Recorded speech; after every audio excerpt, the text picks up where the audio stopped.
Okay, so who was talking first before that? Was it Jazzy? Yes. Yeah.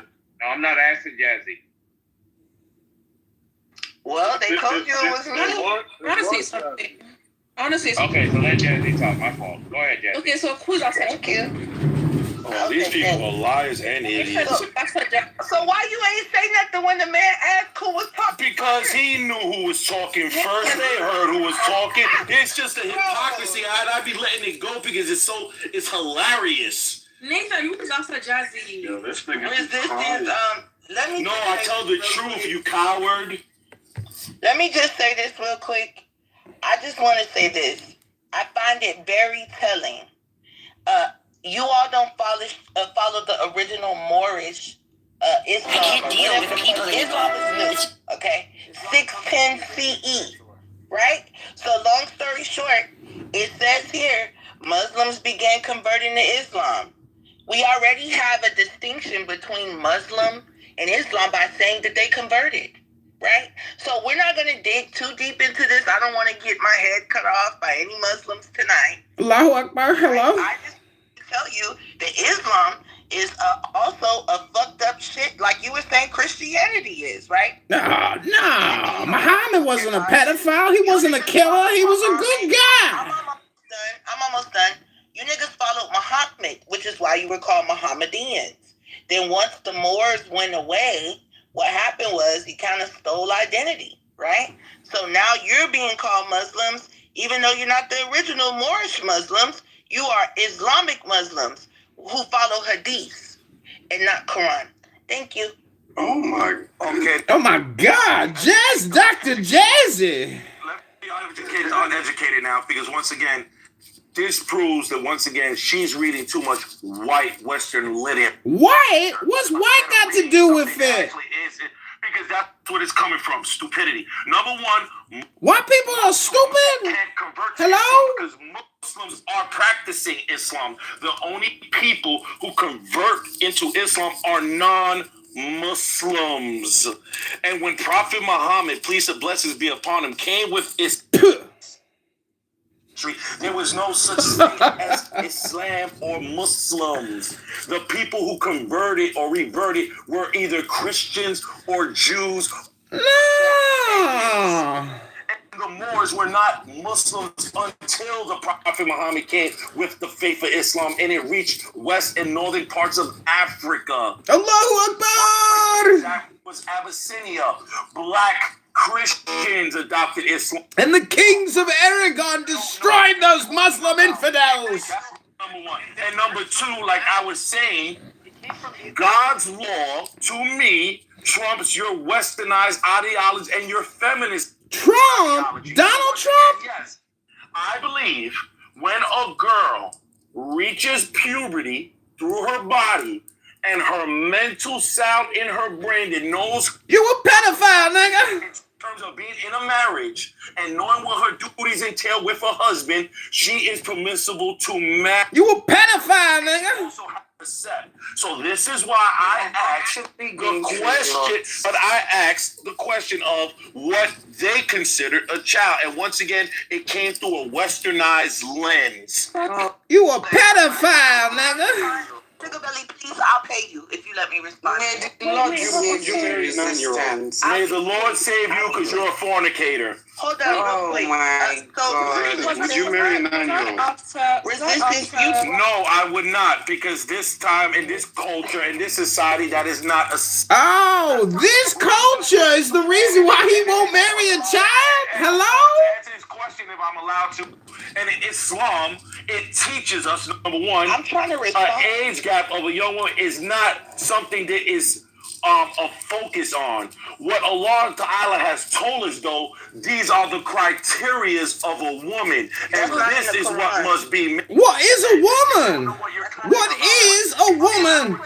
My turn. So what? No, I wasn't finished. The guy asked me a question, and because he asked me a question, and I'm trying to answer. But people like you, with your ignorance, is trying to cut me off. May the Lord save you. So once again, this is coming from women who are fornicators. They've never been married. What's a fornicator? What is a fornicator? With these fake ass traditions and these care about things. that. You I'm are trying to talk about the fornicators. Islam part. So May real the quick, Lord let's get into save what you. the word. May the Lord save you, fornicator. Let's get into what the Fornicator? hold on. Let's get into Does that mean you share your ejaculate? What the fuck is a fornicator, nigga? Hello? What the fuck is a fornicator? You a pedophile, Resistance? You a goddamn pedophile. Fucking ejaculate, motherfucker. Of course you do. That's the American way. So word, hello. The word Muslim. Jazzy, Right? wasn't I also you? Yeah, he skipped you. I just want to say this. I'll be real quick. The word Muslim, pre-Islamic, just meant to submit to the will of God. You're reciting. There was no such thing as Muslim before the Prophet Muhammad. I'm almost done. Go educate I'm yourself.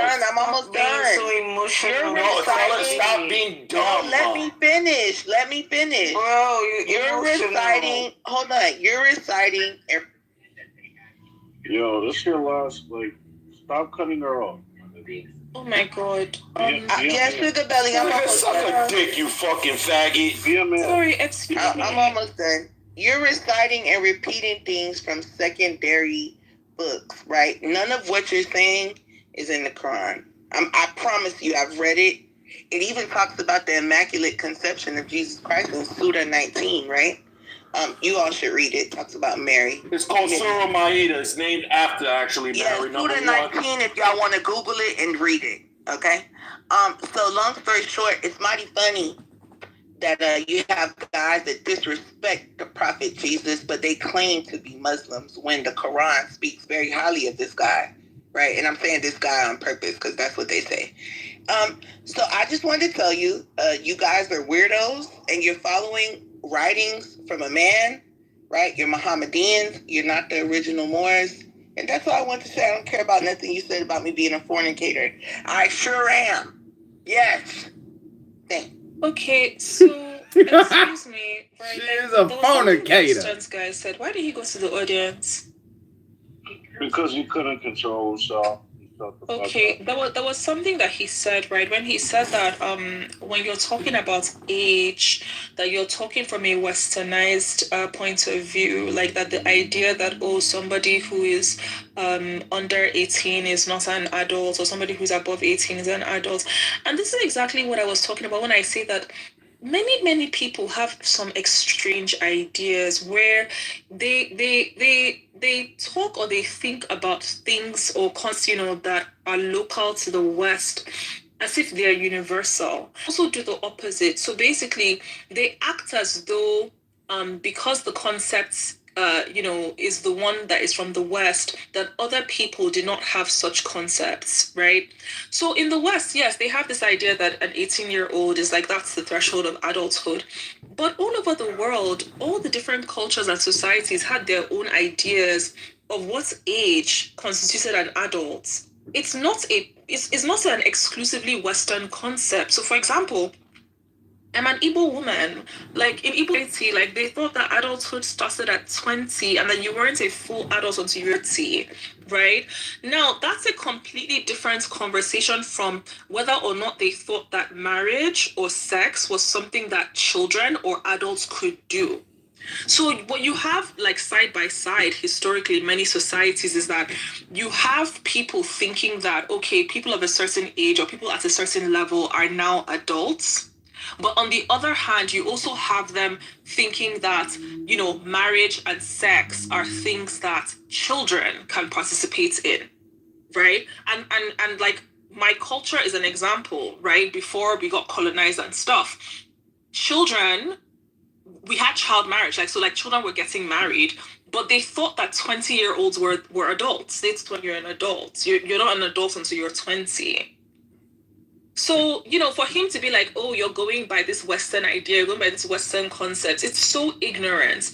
And the only reason why he makes this argument is because his own ideological loyalty is to any framework that allows the pedophilia that is basically guaranteed in Islam, right, to happen, right? So not just him, Muslim men, many Muslim men or devout Muslim men or whatever, they will constantly make this kind of argument.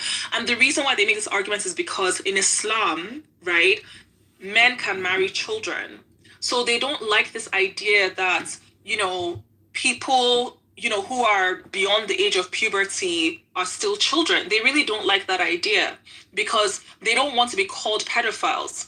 They want to do the pedophilia, but they don't want to be criticized for doing the pedophilia. They don't want to be pointed at for doing the Sugar belly for the win. Yo, you need to be a moderator. God, so smart. Damn, Sugar belly. They will never make me a moderator because they're so dumb.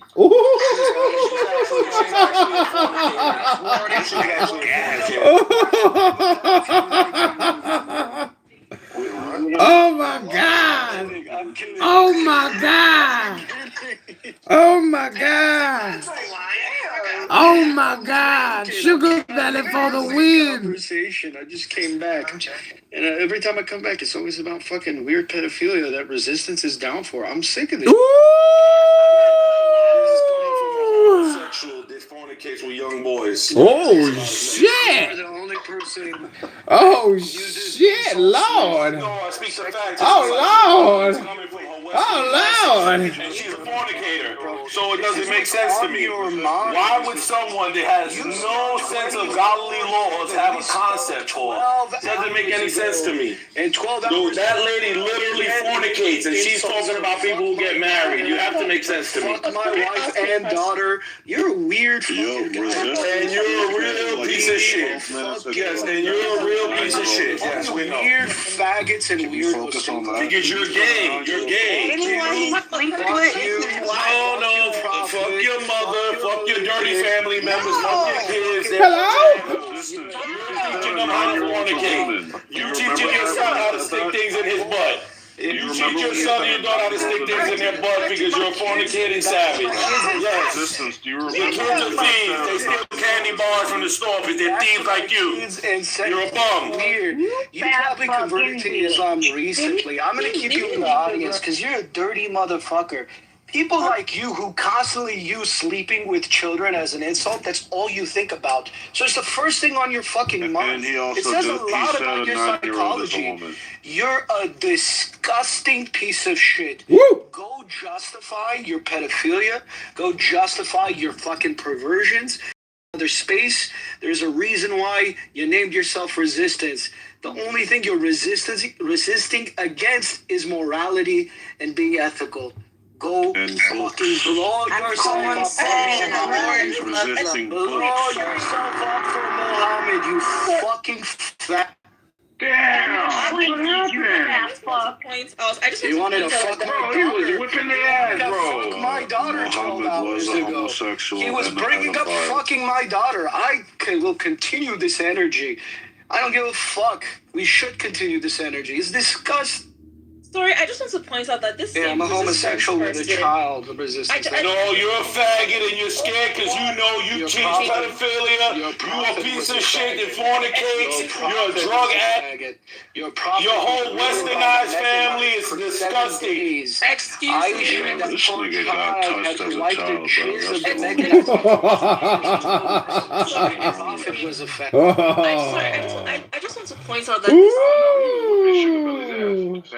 No, I protect women and Yo, and Jazz, get what's up insufferable to us? they Are you need. crazy? Bro, Jazzy said one of the moronic things, bro. Excuse me. So Not wait, You know what she Not said? too much on Jet. Bro, Jazzy said Muslims converting to Islam Samoa. was two different terms, bro. No, I said we have a distinction between Islam and Muslims from the origin community. When do Christians start converting to Christianity? When? There was a year. Depends. But Islam is not even the So can Christians convert to Christianity? and also call them Mohammedan Oh, they have to way not be a before they Christian to call convert them to Muslims. I wonder why. Maybe because there were Christian Muslims too. Maybe you don't understand how language works for religion. Christians started converting to Maybe Christianity. you don't know what the fuck you're talking about. There are 3 religions, Abrahamic faith. They came through and made language ecclesiastical, right? So before This is what happens when Islam, ChatGPT is coaching you, bro. before Islam, Muslim meant to submit to the will of God. You didn't have to follow Muhammad, right? Damn. Modern times, you have believe that Muhammad is the bee's knees. That's just what it is. Can you stop yelling, please, Jazzy? What do you think about that, Nathan? Do you think Muslims convert to Islam? Okay. Outside of the Islamic. So I was speaking. So I was asking Nathan. Well, I was actually speaking. I was just asking Nathan the question. We don't want to talk about that no more. Like, are you Muslim? Are you we mad? don't want to talk about it. Are you mad? Hey, Sugar Belly. Yeah, so I don't want to talk about it. I said what I said. As I was, go ahead, Sugar Belly. One mic on Sugar Belly. As I was saying, resistance is the same. This same resistance person is the same person who came to the Nigerian rooms the other time to scream at us and tell us that Christians are oppressing Muslims in Nigeria. Okay.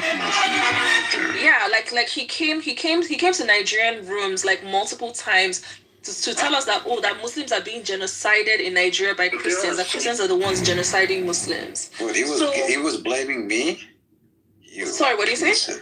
He was blaming. Where is he at? He left. No, he came to Nigerian rooms, right? Well, basically, because we're talking about like the stuff that's happening in Nigeria. He came to Nigerian rooms and climbed our stage to tell us about how he believes that Christians are genociding Muslims in Nigeria, which is the complete opposite of what is happening. So his entire position is based on an irrational defense of Islam. No more full resistance. Real quick. No way. Stop, bro.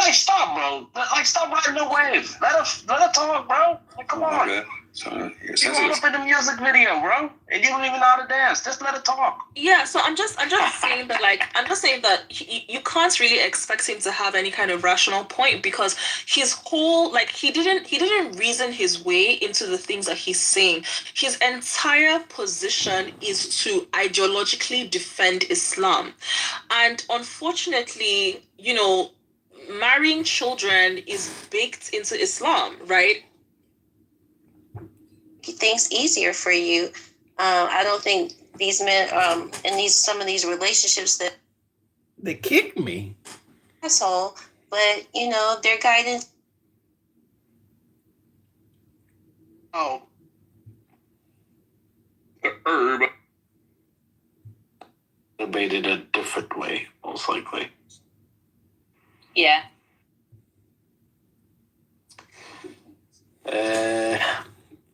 Bawa, are you there? Uh-huh.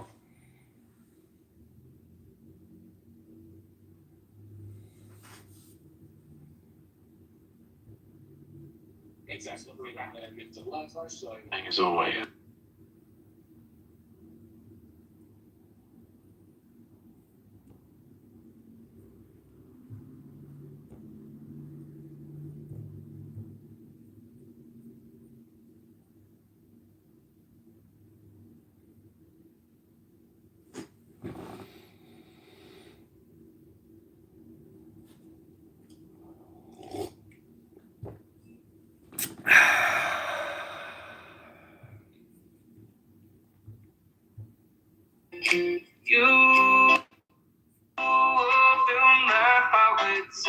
Hello?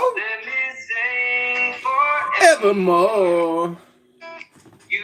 All I long for, all I worship and adore. Benjamin, go to the gym. Doesn't matter how many times you talk, it's a waste of time. Clubhouse is a waste of time.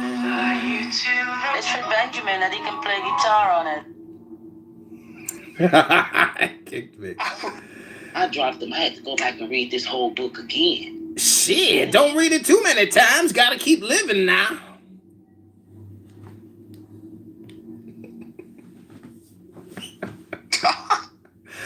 Oh my gosh. Hello? What you got to say, man? That shit is a myth right there. Bro, I heard that shit got fat. Hello? They lying. Chopped cheese, nigga. I did pastrami, nigga. Chopped cheese and pastrami. Oh my god. Motherfucking heart attack over here. Hallway, Shane. Hallway. Hallway, white boy, bitch. What are them wires are that? You guys talking about the Democrats? Hello? I see why you don't let people come over. Tommy just look like a. 2018 peace agreement. Well, everything there are multi C5 former president, 5 former PI president. They are topic. That is the topic.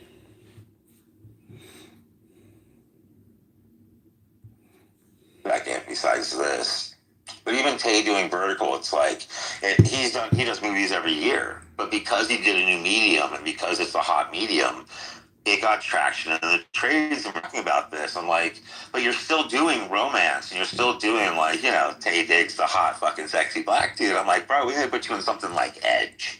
We need to put you in something like, I told him like it wasn't a pitch. It was like this one character I have that's like a mentor in Hawaii with like a beard and Objectively, throughout different societies, you see that different societies get to their own ideas on what an adult is, because there's. Come on, shake it, man. Let me just marry. That's fine. I'm almost finished. And you fuck me up. Go ahead, Nathan. Go ahead some more. Oh yeah. So basically, what Nathan's saying here is that we know age is a social construct. The point of like a cannot be. What are you doing? Right. What are you doing? So what did you say? What are you doing? You're right after me. Hello? All right. So different cultures have different consenting ages, right? You can clearly see in the United States of America, states have different consenting ages. So the Muslim dude, resistance, he said not only do they have to go through like puberty, but there's these other qualifiers as well. They have to be like mentally sound, and they have to be able to consent. So like that's qualifiers that he added to the Islamic faith in the modern day.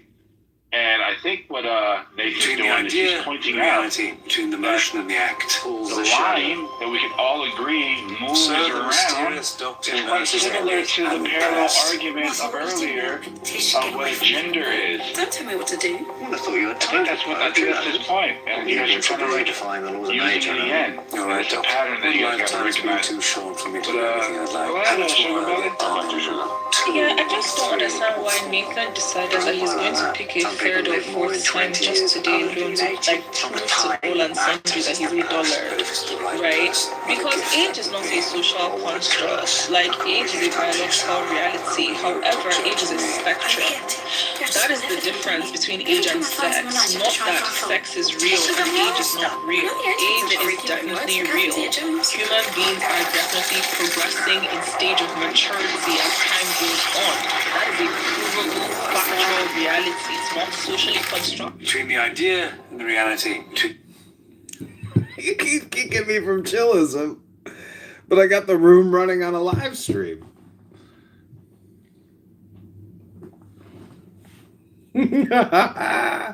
Let's just confirm I'm live streaming these retards.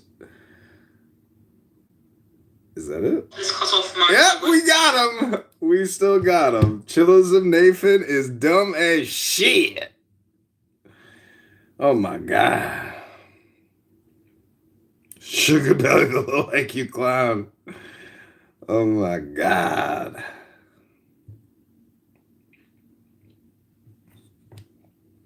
The Jews weren't allowed in Jerusalem. The Muslims said, well, let me just make a point in it. Stop me when you disagree, right?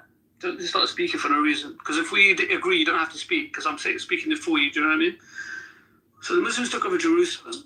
There was a 400-year exile on the Jews. The Muslims... No, I'm going to stop you right here. Aziz, you're wrong. You're wrong. You told me to stop you. When you're wrong, you're wrong. Just breathe for a second. You're wrong, Aziz. So cool. Yeah, so cool. Tell me when it becomes a bad idea, right? So cool. The Muslims take over... Oh, you're giving us an idea? You're not giving us a history lesson now? John Kitover, can you just breathe for a second? Keep breathing, Aziz. It's pronounced breathing, by the way. You speak English, right? It's pronounced breathing, not breathing. Breathing, breathing. Keep breathing. You're not going to win a political debate like that. Political debate, bro. What the hell are you talking? Yeah, is this a political debate? I thought you were giving us a history hypnosis lesson. He's meant to be a candidate. Man said history. That's hilarious. So anyways, like I was saying before, I was rudely cut off. You said to stop you if we thought you were wrong. Are we on a farm? Like, are we just gonna speak over each other? It's alright, bro. Like, I feel like people are just scared of the truth, bro. Scared of the truth? Aziz, you think you carry the truth with you?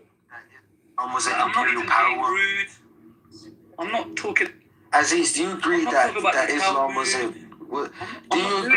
Do you agree that Islam was an imperial power over the Holy Land? I'm not. So about the Talmud and be disrespectful. You don't have to talk about the Talmud. Hello? Yeah, cool. Hello? It's so hot in here. Aziz. I'm not being disrespectful, bro. What stones have I threw at Islam? You are. You're talking about the jizya. Aziz, what is your point, mate? That's the point. What is your point, mate? Stop talking about my jizz. Structural law. Aziz. If you want. I'm not even attacking your law. That's the problem. I'm saying that is a historical fact. I'm saying that that's bad. Like, you think that's a good thing because it's your religion. If that was my religion, I would think the same thing too. So Brandon. Hold on, Aziz. Hold on, Aziz. You gotta listen to me first and understand what I'm saying. Not just hear me, but also understand. Right? Pay attention. If I believed in your religion, I would have no problem with the jizya, right? And what you've done to those Jews, but I don't, right? So I get your comeback. I really understand what you may say, right? But the simple fact is, they subjugated them. That's a fact. They made them pay the jizya, which made them non-subscriptory to wars, and like that's about. So they don't have to fight. Yeah, that's about it. You don't have to die, right? You don't have to give up your religion. Right, but we subjugate you here. We take 10 families from where they was living. They was living in other places, you know. They were cool. They was doing that. You take 10 families. And not only that, you purged them. You know, funny enough, you purged them from Iraq as well. You purged them from Iraq before you done that. You're bouncing around right now. Let's.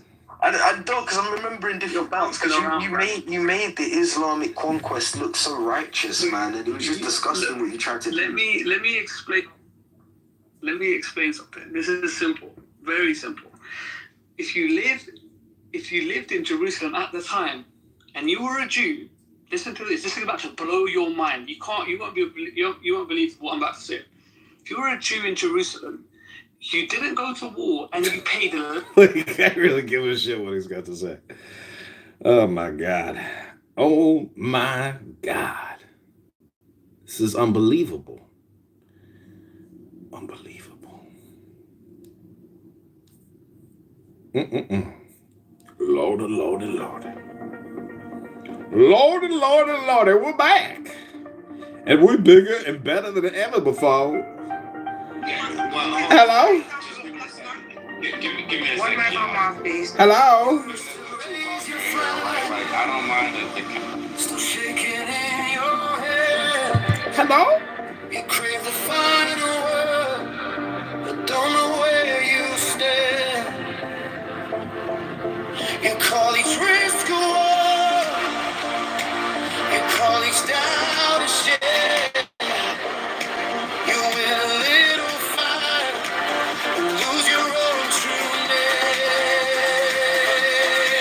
This is the prudence of a victory. Knowing which battles you can leave undone. Call back your anger to the edge of your soul. That's the wisdom of the victory.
Lordy, lordy, lord.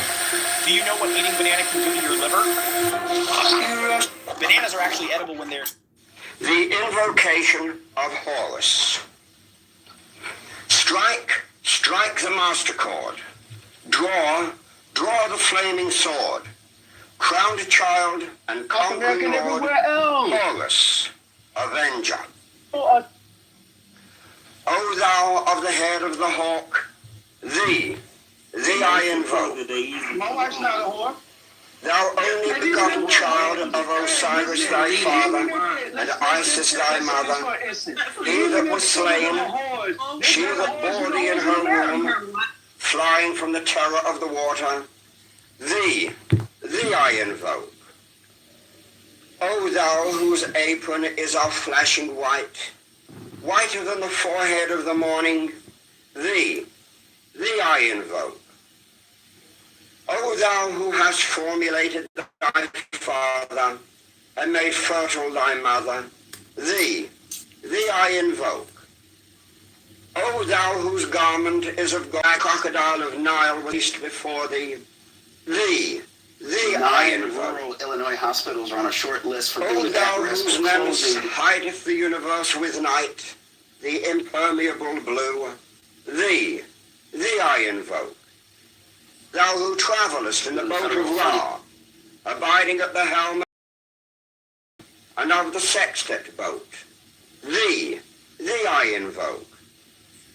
Thou who bearest the wand of double power, thee I invoke. It shed the darkness of blue light, the unfathomable glory, the untraveled, the unthinkable immensity of space. Well, thou who all the certainties in one darkening sphere of fire, thee I invoke. O thou who bearest the rose and cross of life and light, thee I invoke. The voice of the 5, the voice of the 6, 11 are the voices. Abracadabra. Strike the master chord. Draw the flaming sword. Crowned child and conquering lord, Horus, avenger. By thy name of Ra, I invoke thee, hawk of the sun, the glorious one. By thy name, Harmachis, youth of the brilliant morning, I invoke thee.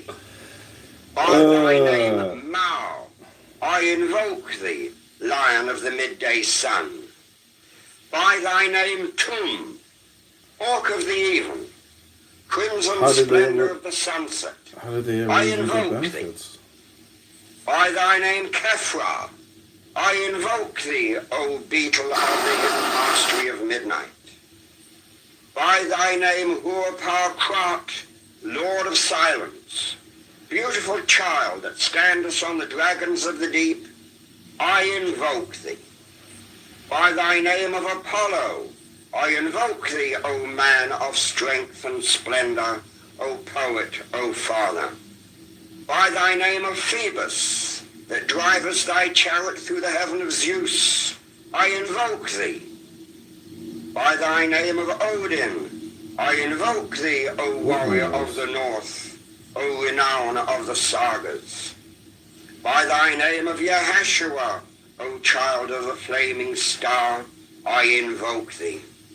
By thine own, thy secret name, Uri, thee I invoke.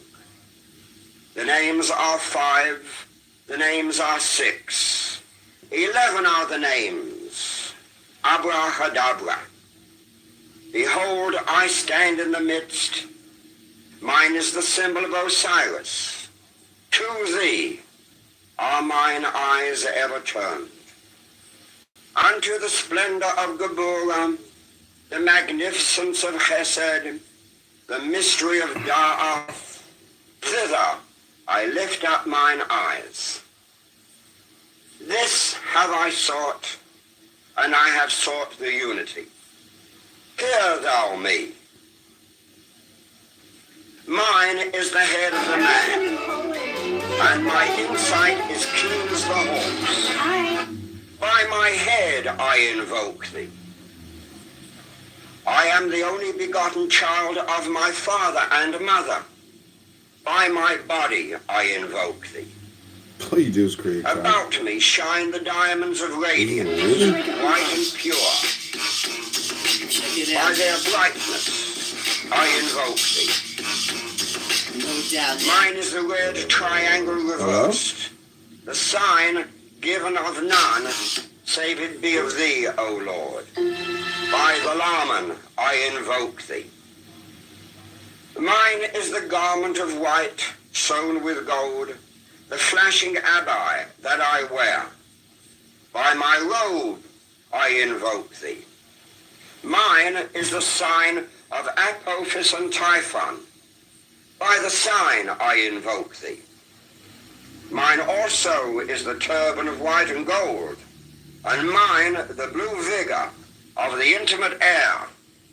By my crown I invoke thee.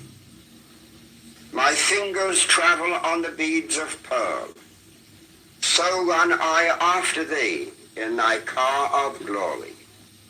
By my fingers I invoke thee. I bear the word of double power in the voice of the Master. Abracadabra. By the word I invoke thee. Mine are the dark blue waves of music in the song that I made of old to invoke.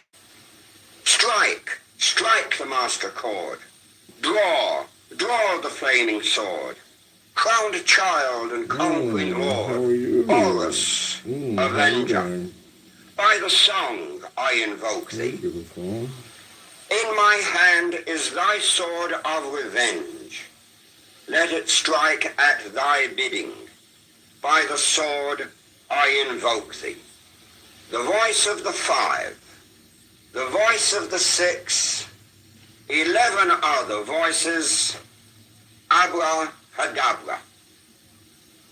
Therefore I say unto thee, come thou forth and dwell in me, so that every spirit, whether of the firmament or of the ether, of the earth or under the earth, on dry land or in the water, of whirling air or of rushing fire, and every spell and scourge of God, the vast one, may be thou.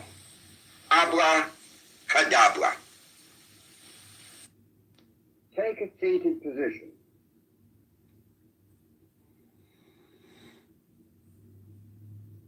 Command yourself to relax. Start rhythmic breathing. Let us ask for divine guidance at the beginning of each session.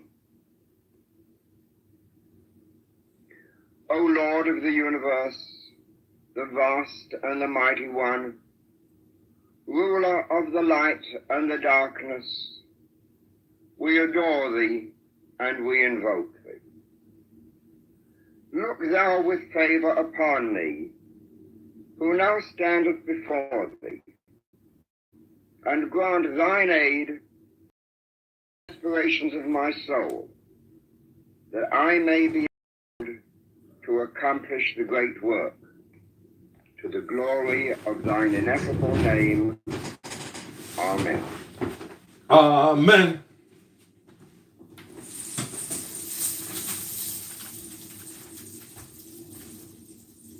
You have achieved perfect relaxation.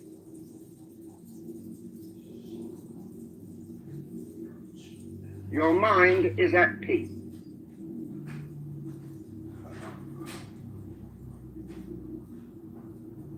You are now able to concentrate your thoughts, your feelings, your awareness.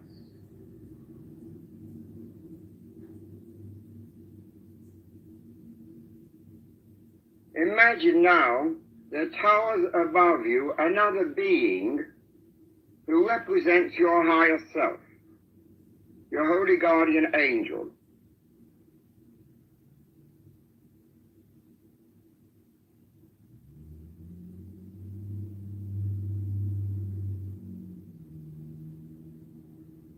see this majestic, towering figure standing above you, watching over you with his light and love, protecting you, guiding you.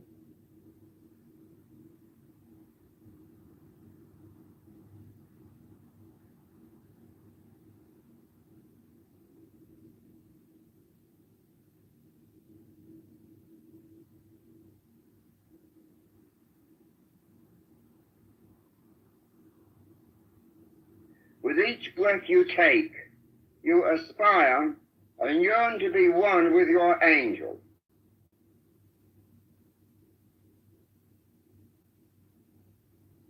With the exhalation, this great being descends into you.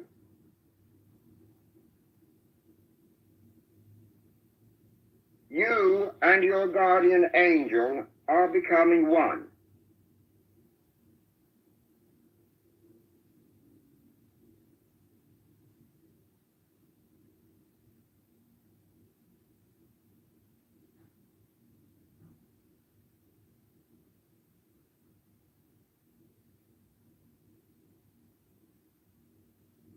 Inhale, yearn towards your divine angel.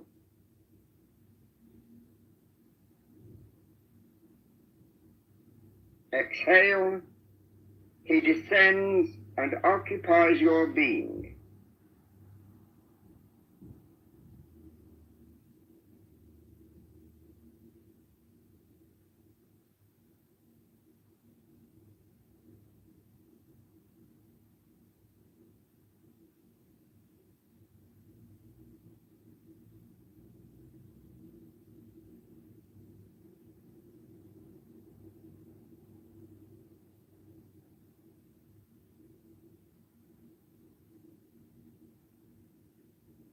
Imagine this divine being with wings that are outstretched, vibrating rapidly with spiritual power.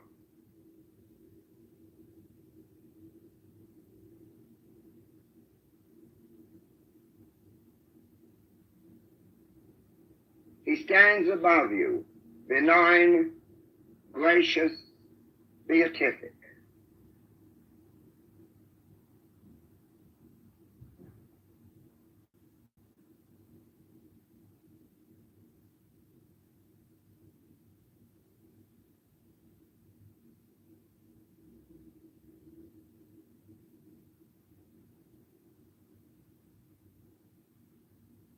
Inhale, long for, yearn for, and aspire towards this great being who is yourself made perfect.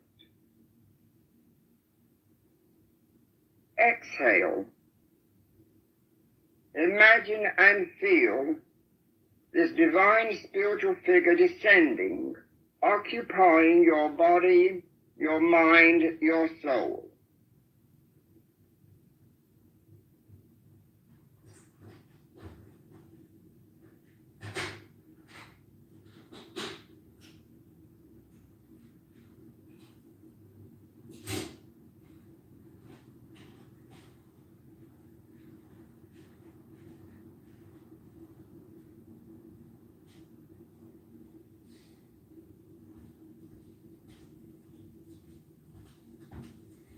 Inhale, and imagine that you are lifting up your arms towards the heavens, towards the sky, aspiring towards this noble being who is yourself.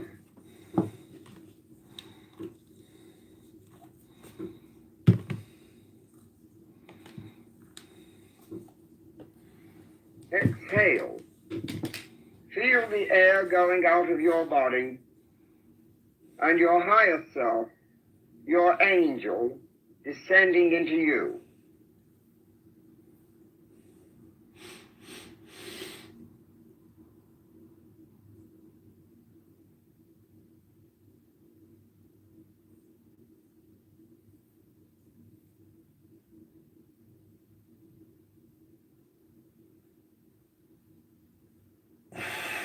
Inhale, aspire,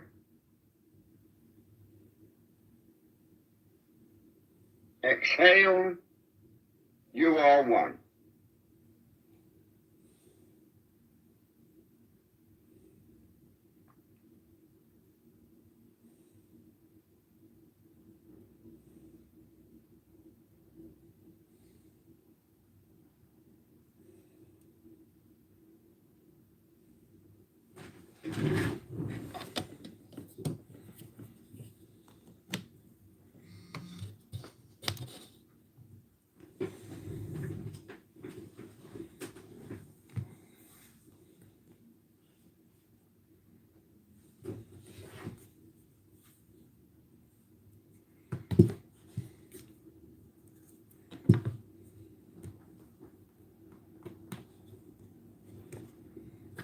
Your holy guardian angel is the symbol of your higher self.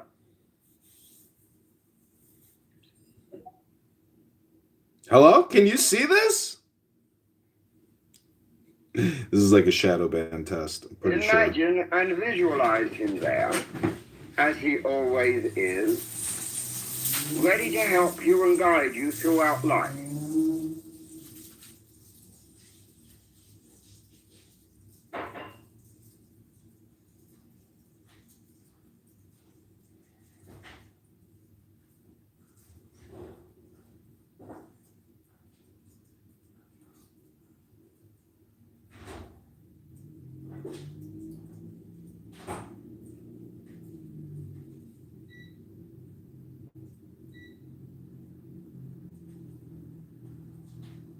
As you inhale, yearn for your guardian angel.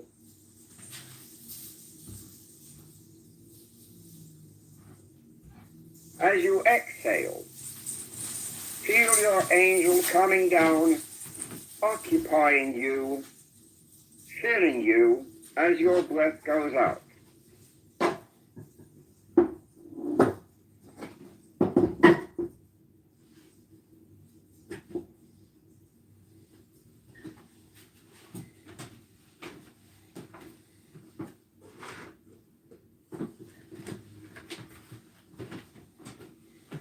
Inhale, aspire. Howdy. Exhale, you are one.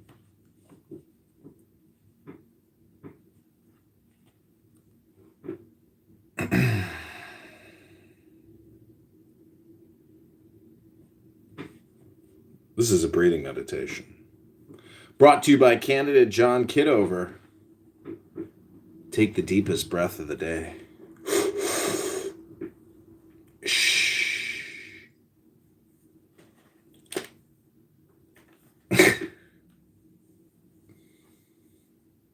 Mentally, you see your angel. You feel his presence, handsome, beautiful, robed in brilliant, scintillating white light.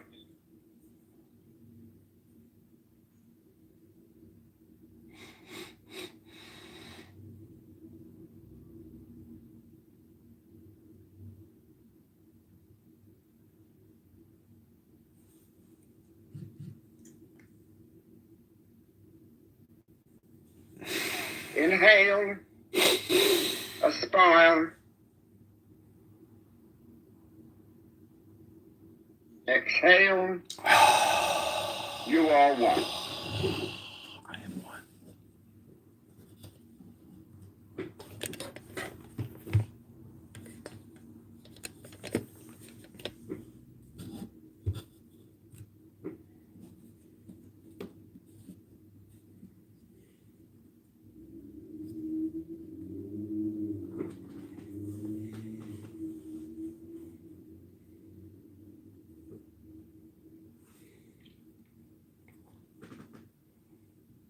You are gradually merging with this gigantic figure of the angel.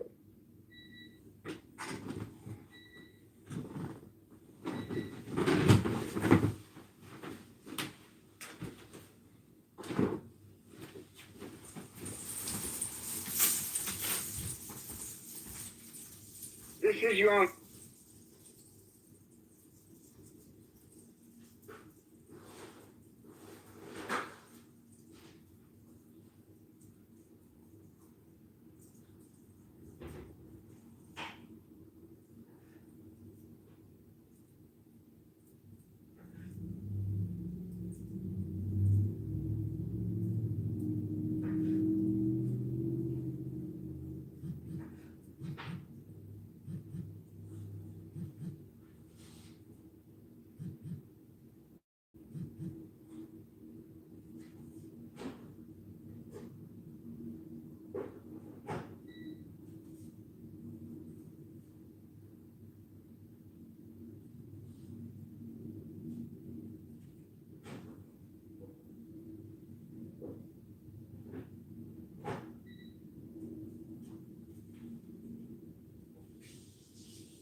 resume.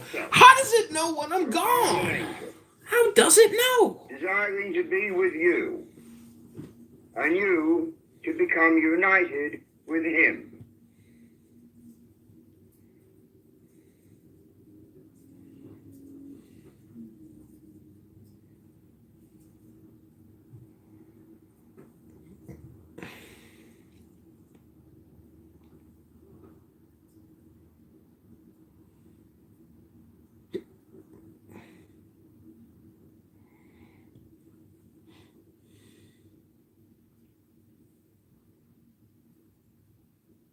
Yearn for your guardian angel.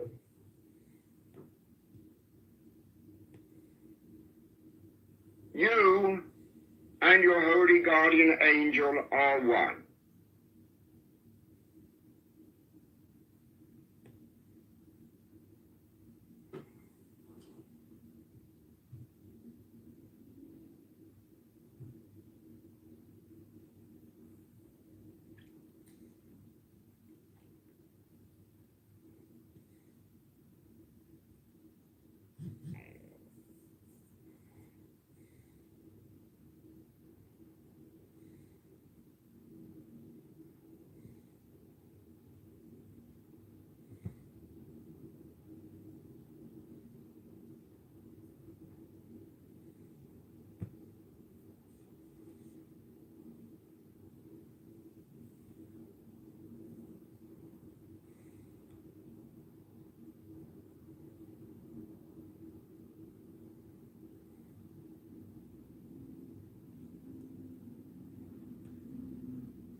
This is the goal of your lifetime.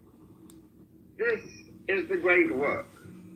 Uniting with your holy guardian angel, your magnificent, beautiful, mighty, heavenly self.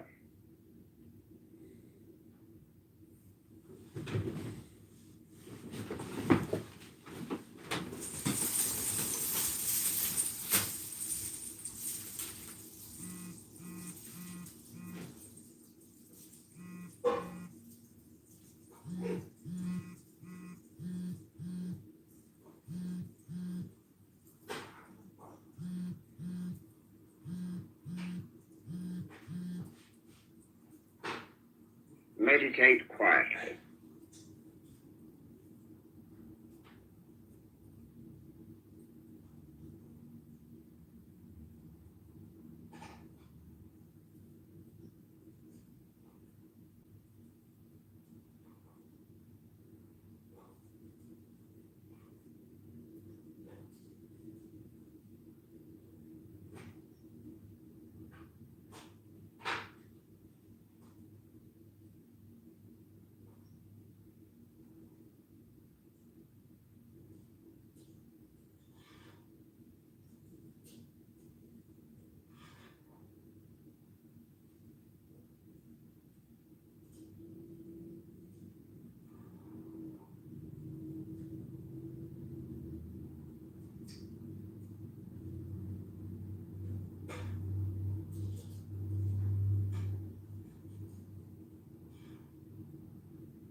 Hello?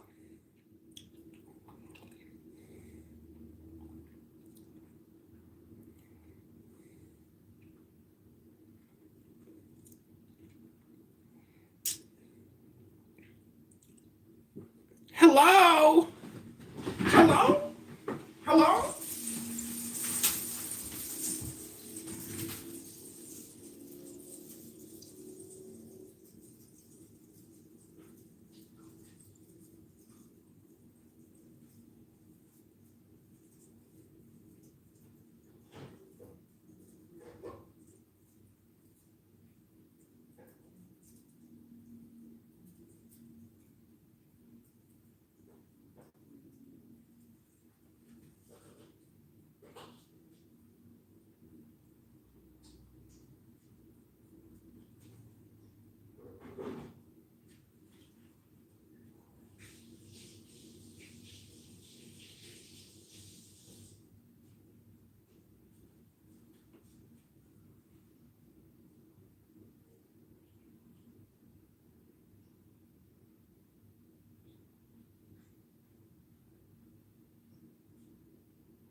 Sing with me that wonderful peroration to an ancient adoration.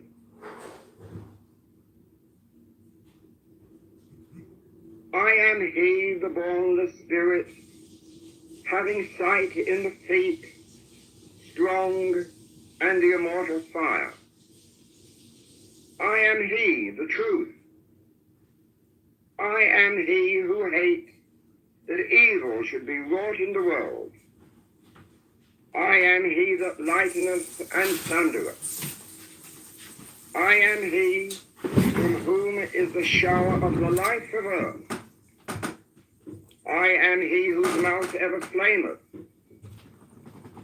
I am he, the begetter and manifester unto the light. I am he, the grace of the world, the heart girt with a serpent, is my name. Prophet. Hello? Hello? Is that my prophet? Now take a deep breath. Stretch and contract your body. Terminate the state of bliss. Hello? Of ecstasy. The egg and the beer put 5 larvae inside you, and they feed on what you eat. Gross! How did they know I got parasites in my stomach?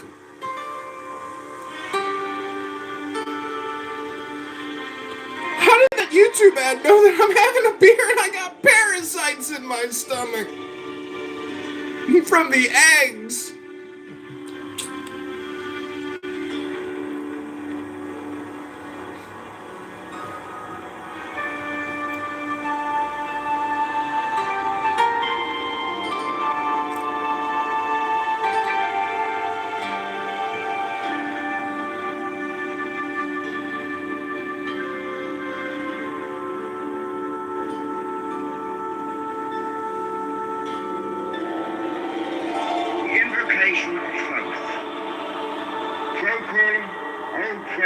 Esti profani, all lusty, unpaida.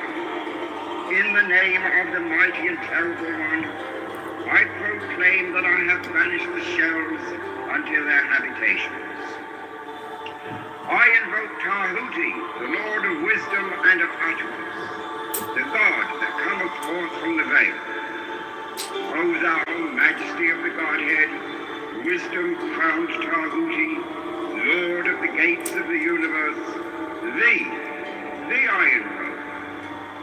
O thou of the ibis head, thee I invoke. Thou who wieldest the wand of double power, thee I invoke. Thou who bearest in thy left hand the rose and cross of love and life, thee I invoke. Hello? Thou whose head is as an emerald, and thy nemesis as the night sky blue, thee I invoke. Thou whose skin is of flaming orange as though it burned in a furnace, thee I invoke. Hello? Behold, I am yesterday, today. I'm trying to get elected in Peoria, Rockford, Illinois, in the 16th district. I'm a write-in candidate because I got kicked from the ballot for insufficient signatures. Whereof the gods are sprung, which is as life unto the dwellers in the watchtowers of the universe.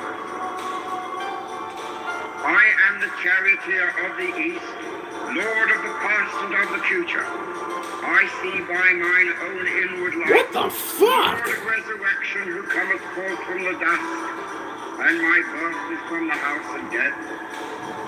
O ye two divine hawks upon your pinnacles, who keep watch over the universe, ye who company the bier to the house of rest, who pilot the ship of wrong, ever advancing onward the heights of heaven, Lord of the shrine which standeth in the center of the earth.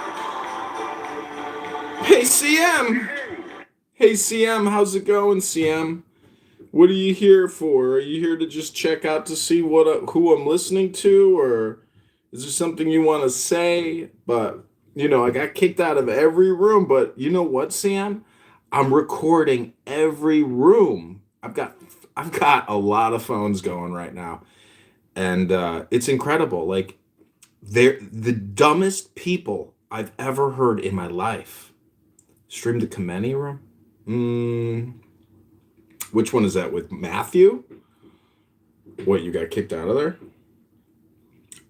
I don't think I'm filming that one, but anyways, the dumbest people. CM, I'm not kidding you. This app is a tractor beam for stupid people. Nathan and Andrew R., they have talked about trans all day long. CM, you're not confused on what a man or a woman is, right? You do realize there's only two genders, two sexes, penis and vagina. And any of these dumb people that want to play word games all day long, oh my God, they're stupid. He is me and I in him.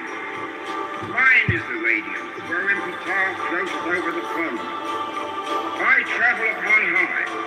I tread upon the firmament of news. I wave that flashing flame with the lightning of mine eye, ever rushing on in the splendor of the daily glorified Ra, giving... Let me see if I can find that Khomeini room. Thank you. Do you know what the title of the room is? Is it... What do you guys think? Iran's gonna get it in the next couple of days? Iran? Yeah, most likely. I think so. Bomb, bomb, bomb, bomb, bomb, Iran. I just want a stable economy, man. I'm just tired of this. He just wants a stable economy. Oh my God, Aziz. Hold on. That's still fair to ask. He just wants a stable economy. Who doesn't want a stable economy? It's a competition, Aziz. I just think where we're headed right now. Look, at the end of the day, right? Oh, we're heading to unstableness. Bro, there's no such thing as trans, you idiot, and there's no such thing as trans rights. Trans is short for transformation. No one is transforming into anything, CM. There's no such thing as trans rights, you idiot. There's no such thing as gay rights either. It's fucking called homosexual behavior. It doesn't give you special protection because you choose to suck a dick or you choose to eat a pussy because you're a lesbian. Now, CM, again, treat everybody with respect, but don't respect people's stupid word ideas. They're making shit up, CM.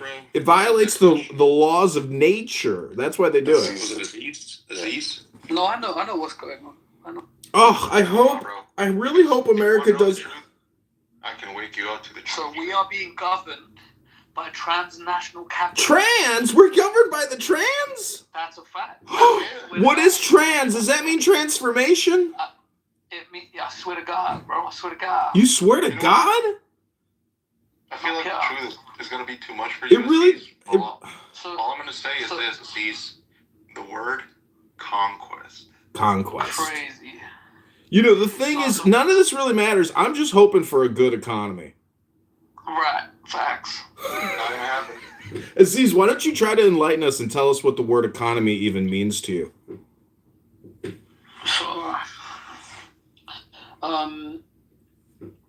You're so learned on the Palestinian-Israeli conflict, and you're not even from the region. I can't wait to hear what you think economics means to you. So, Bondi told me the S&P 500 is at 50,000.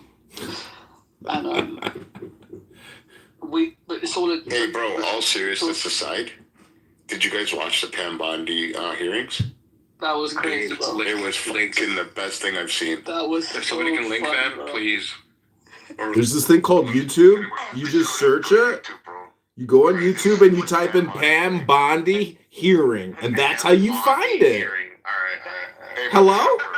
Kitover, tell me you weren't impressed by it. It was fucking awesome, It was no? funny, bro.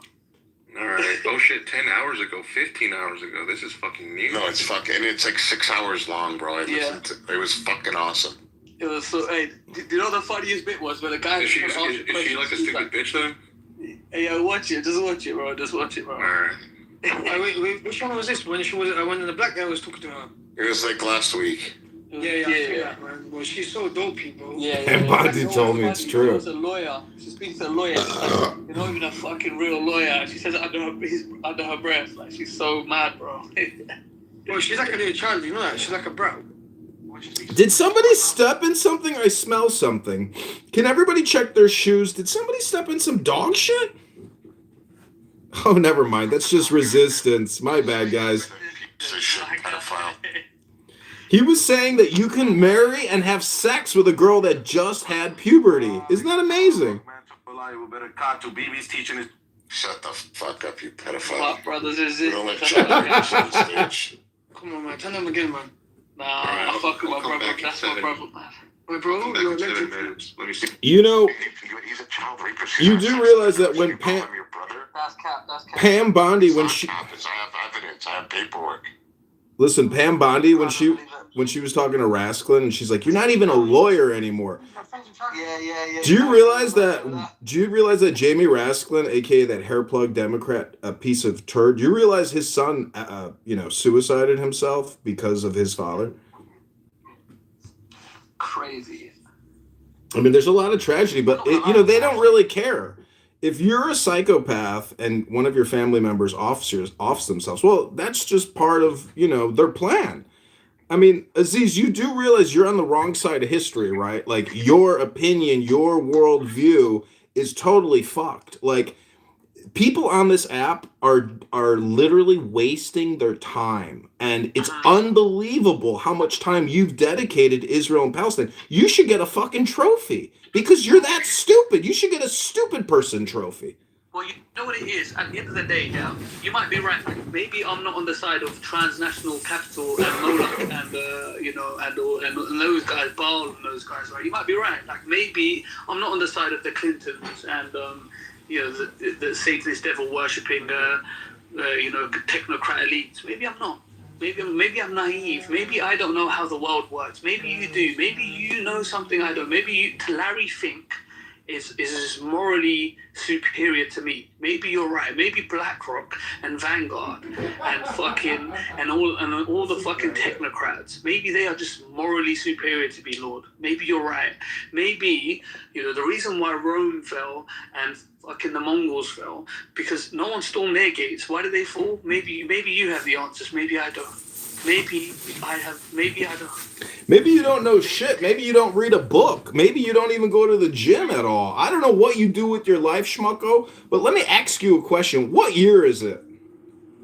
1973. There we go. I talked to a Muslim yesterday. He said it was the year 1400. You both got the wrong year. Hello?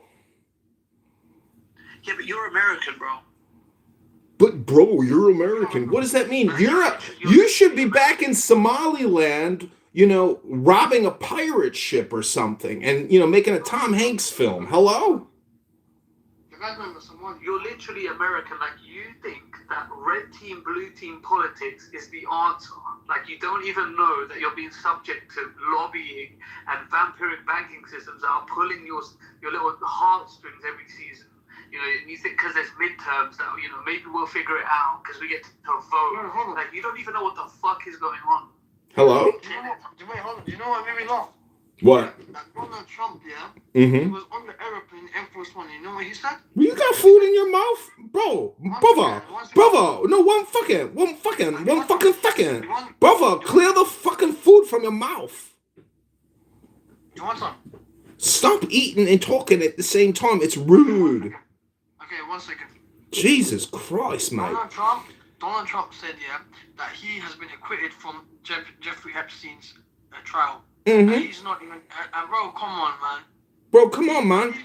Bro, look at the room title. The title's changed. There is no such thing as trans, gay, or Palestine. They're all made up, mate. They don't exist in the real world. These are concepts, words that people use to propagandize certain sentiments, you might say, for special rights that they don't actually deserve because there's no such thing as what they claim. You see what I say? You see what I mean? One second, bro. Kitover, what do you think is going on here? What do you mean what I fucking think is going on here? What with regards to what, mate? What are the sides of history? Like, tell me the sides. The sides? Don't tell me the right side and the wrong side. What are the sides? Explain the sides. What are the sides? It's, mate, I had somebody once tell me they did something unexpected. And guess what they said to me? They said, be good. Be good. They summed up their entire philosophy in one fucking statement. Be good. So when I'm talking about being good on October 7th with the Supernova Festival, see, there are people on this app that actually applaud murder, terrorism, barbarity, piratism. You understand that those are pieces of human shit? Are you a piece of human shit? Hello? What happened in Iraq? What happened in Iraq? What year is it, mate? Iraq is still there on the fucking map. They got a constitution. They got a government, mate. They're still there. What happened to Iraq? They're still there, mate. The killed one. What happened to Donald Rumsfeld? He's dead. What happened to Saddam Hussein? He's dead. What happened to George Bush? He's dead. Mate, everyone is going to die. My point is, if you come here all day long and waste your fucking time, you're literally gonna die on Clubhouse picking your arse. Wasting all your fucking time, you fucking moron. That's my point. That's my point. That's why I support Jelani. Who the fuck is Jelani? Is that a form of Jello pudding? Put it in your mouth, Jelani. Is that what it's called? Is that a brand name for a pudding? So you support ISIS? Fair enough. Fair enough, mate. There you go. Go back to your books. Go back to your family. Go back to your gym. Do something with your life, Aziz. This is pathetic, mate. How can you waste all your time on Clown House arguing for a country that doesn't even exist, supporting terrorism? You're fucking warped, mate. Do something with your fucking life.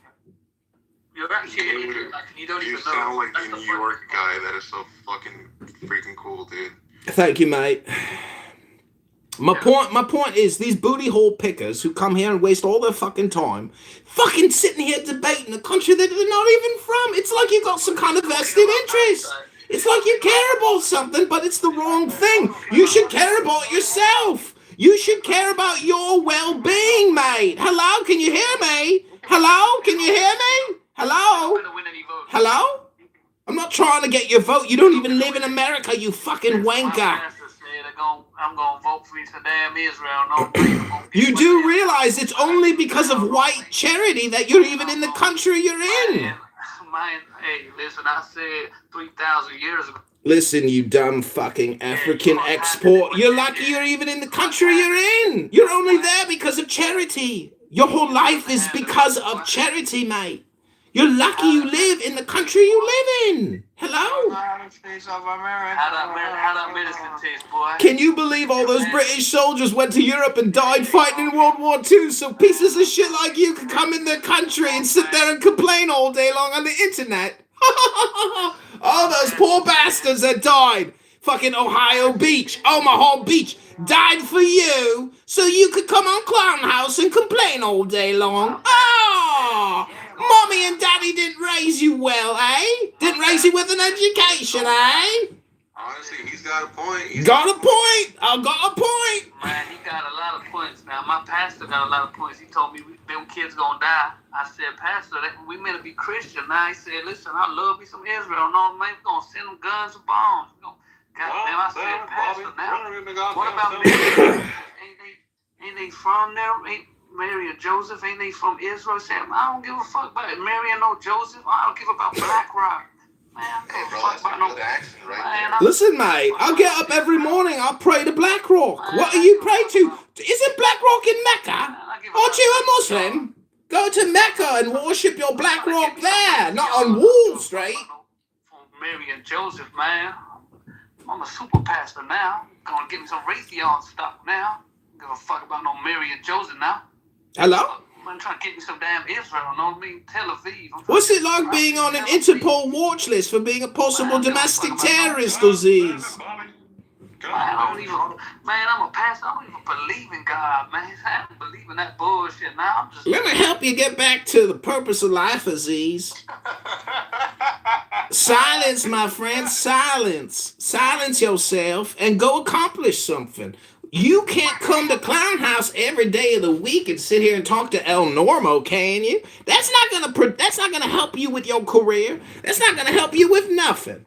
Let me help you out. Let me help you help you. Let me help you help yourself. Now Aziz is in the correct position where he belongs, in the goo. God damn it, Lord, I told you to stop hanging out with them goddamn Hispanics. Hey.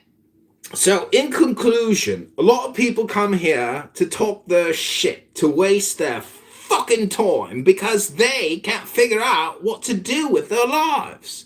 It's pathetic, really. They sit here and they come here and they pretend they got this cool American accent, but really they're pathetic. And they're only in it. Oh, he left. I guess I can stop talking like this now.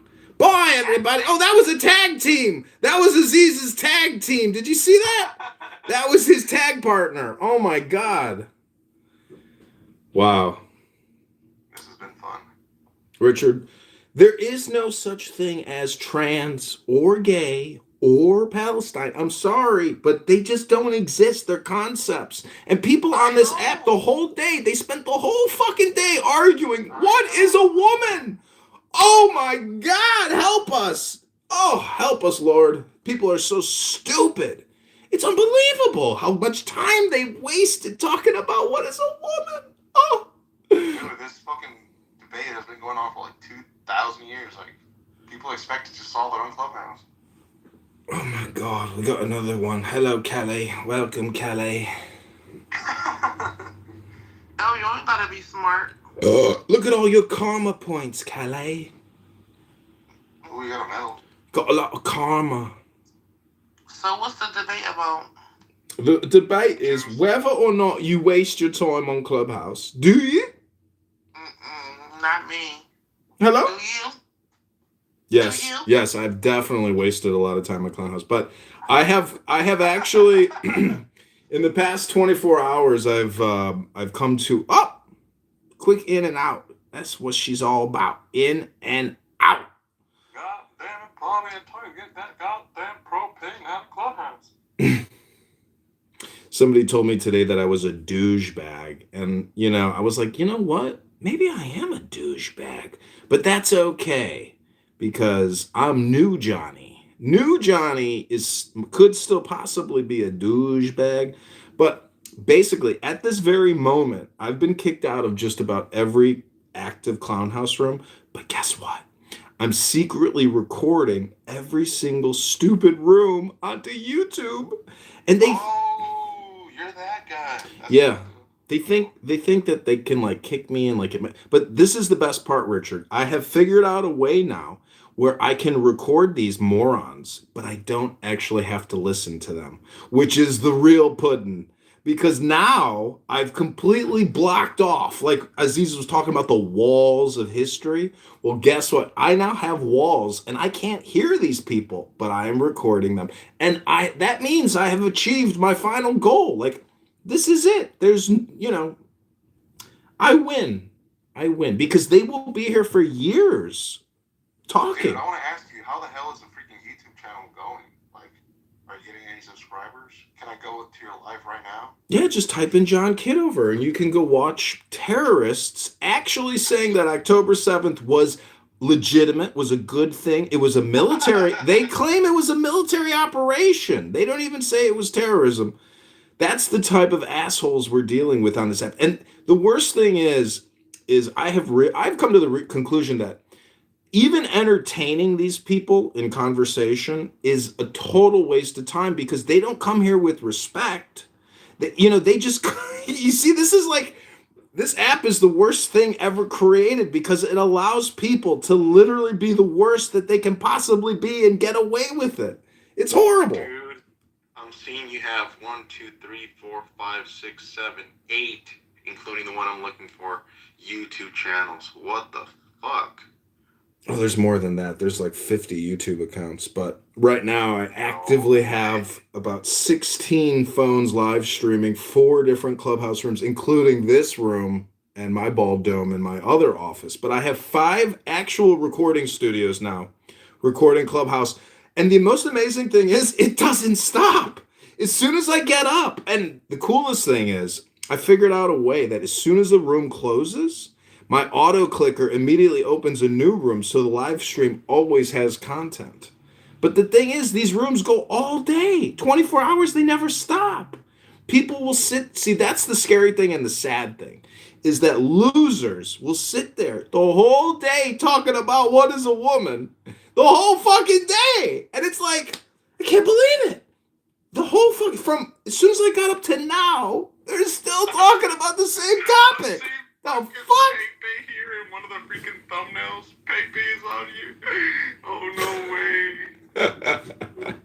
Pepe? Yeah. Yeah, I've seen it on one of the thumbnails. Pepe is in a lot of my videos because he's here quite a bit. Pepe's cool. He's funny, like, but at the same time, he's also a horrible human being, and he's really stupid. Yeah. He makes the most egregious, disgusting statements, total vulgar, total profanity, and I honestly think he's probably homicidal/suicidal. He has said the worst, dumbest things I've ever heard. You know, he would be up in the top 10 for stupid people, but I don't know if you know what chillism is and Nathan, the artist, but he is the dumbest person I have ever heard about. Today he sat there with Sugar Belly and kept going back and forth. Sugar Belly, gender and sex are two different things. And if you a woman, and even Andrew R., the supposed Christian on this app, he fucking, I can't believe these people. Anyways, they are useful idiots. But if you actually engage with them, that makes you their useful idiot. So just disengage with these people. You got to understand, this app is a tractor beam. It is like moths to a candle. And myself and other, you can attracts the worst people. Like, Yeah. I cannot disagree on that. Yeah. But John, like, how are you like I'm assuming you're making money out of, like, you know, your YouTube recordings. No, I'm not, but I'm approaching that point, and I'm gonna actually, after this election is over, which I'm not gonna win, I'm gonna rebrand everything once the election is over. Are you dead ass fucking running for Congress? I'm a write-in candidate. Yeah, they kicked me off the ballot because I didn't have enough signatures after the challenges.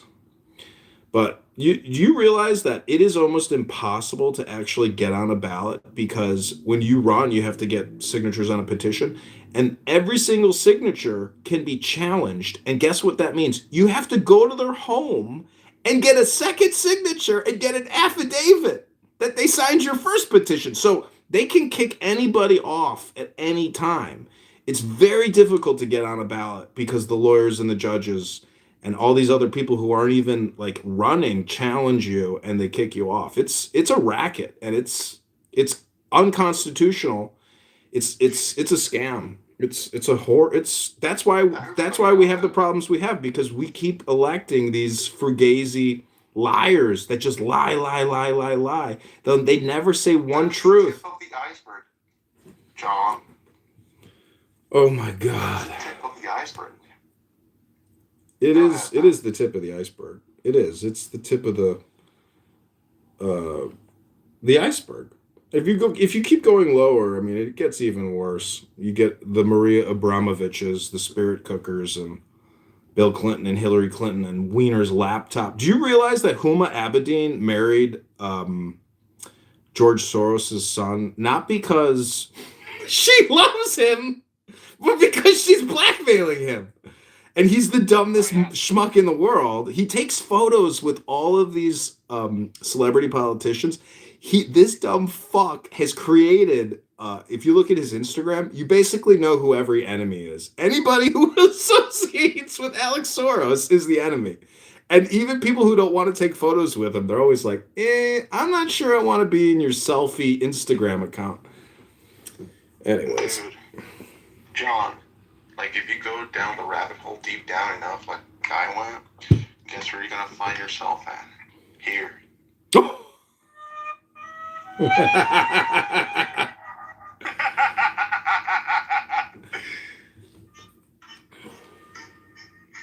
right, that's enough. No, there's good people on this app. The sad thing is, it's just like, I've spent many years on this app and many years live streaming myself. And why is that though? Because of my disdain and my hatred for the dumb people here, and I just want to mock people because I hate these people here, that they choose to come here to waste all their time talking about the dumbest shit. And you can prove it by going into any room and introducing any topic, and the whole room will shift to that topic for hours. So Almost every room here in Clubhouse is ratchet as fuck. Ratchet? Yes. Yeah, it is a black culture app, and yes. But honestly, you know what I really like about Black America, African Americans, is that when there's like a woke room, see, the great thing about this app is at the perfect moment when you need somebody to speak up against the stupidity, it's like a black guy who's got like the spirit of God in him and just just makes fun of everybody, then they can't make fun of him because he's black. And so they're like very respectful of the black guy that hates them and thinks they're stupid, and they give him a pass, but they don't give the white guy a pass. So what does that tell you? Don't entertain any fool in your life, because this is the game of life. It's just, but I love it when a black guy, a conservative, spiritual African American, just roasts these people, and they can't, and they fight back, but they're the weakest and most pathetic. And I don't know if you go to this Andrew R room, but there's always these like Eastern European trans advocates, like Sasha, etc. They're so annoying. It's unbelievable. I hate non-native English speakers. That's what I have come to the conclusion of. So technically, a country is a group of people that talk the same way, sound the same. If you don't sound like me or you don't sound like an American, I hate you. That's what I've come to the conclusion. I hate you know what? I've actually had that thought, like when in 7-Eleven. Mind you, I'm not a racist, but like I do feel that anger when I'm in 7-Eleven and like the person either doesn't know English or Spanish, because I speak Spanish. Like if it's like, dude, I don't know if you're racist, but it's just like, yes, if they don't speak English, like it does kind of like trigger my my racism, but I'm not racist. In the real world, I don't really care that much. Like, I just want to move quickly. I'm not going to give an opinion to everything. But on this app, I do give opinions to, because if I'm talking, I'm usually giving an opinion. But anyways, I'm just glad, like, the past 24 hours has been great because, like, I have actually, like, shifted my recording operation to a different area of my house so I don't have to hear these people.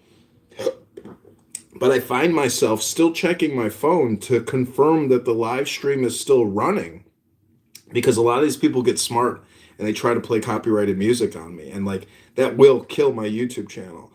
And but they forget about it, and out of sight, out of mind. I want to disappear and just keep recording these people for as long as I can until it becomes a commercial success and I can monetize, and then I will truly be the happiest, like, funny, like it will be like God confirmed my suspicion and was like, here's your cash.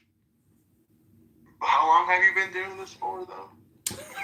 Too long, but I think a lot of it is marketing and branding. Like, I can see the problem with a lot of people is they spend too much time creating content, but they're not spending time on the marketing. And so I think once this campaign election is over, if I rebrand everything, if I call it like, I love social audio or social audio world or whatever, like if I rebrand it, when somebody randomly comes to my YouTube account, there's a greater chance that they will click subscribe or like because it's branded properly, etc. But it's a challenge, and people leave because it's so stupid. It's incredible though, because like, I could just give you a sample of any room quickly and you'd be like, yeah, what is wrong with people? Is this what people are? I think that like America has essentially collapsed. Like, we have been completely invaded. Like, look at Harry's PTR. It's just, oh my God, it's terrifying to know that we live with so many complainers that hate America, that live every day talking about Trump, TDS.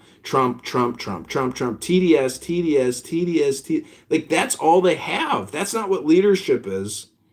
Like, leadership doesn't attack and cast opinions about other people. Anyways, Richard. Like I said, I get it, John, because I feel the same way. But then again, how do we get rid of the real problem? The mystery of Muhammad. No, how do we get rid of stupidity in people? We can't. People choose to be frivolous, but see, the thing is, I don't really care if people waste all their time and are stupid. I just want to make money from them. I want to monetize them to their dismay, because if I can actually monetize them, and then they find out that I have monetized them, like they're gonna be furious. Like they're gonna say, "Why the fuck is this motherfucker making money?" This is what they always say. Can you bring Frankie up real quick? Who? He can definitely say something about this. Frankie, would you mind coming up, brother? How you doing, bud? Here, brother. Hey, brother. That's what they like to say on Clubhouse. Hey, brother. How you doing, Frankie? Long time no see. First time, long time.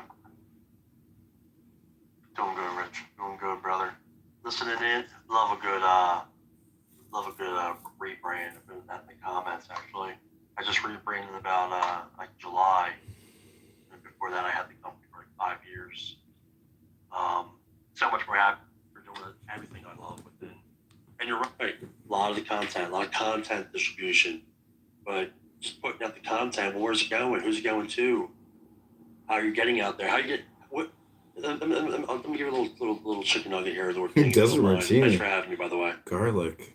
This is what I always tell people. It's the first thing I tell people early on when they're starting, they're trying to create the ideas and the brainstorm. Is get your pen and paper in front of you, and you're like, what's the first thing I'm gonna put on the paper? The date, a name, dear diary. No, this is what you're gonna put down. What is going to separate you from everybody else? It's one of the things I always tell people is, and then when you start thinking about that, you start thinking about what everybody else is doing.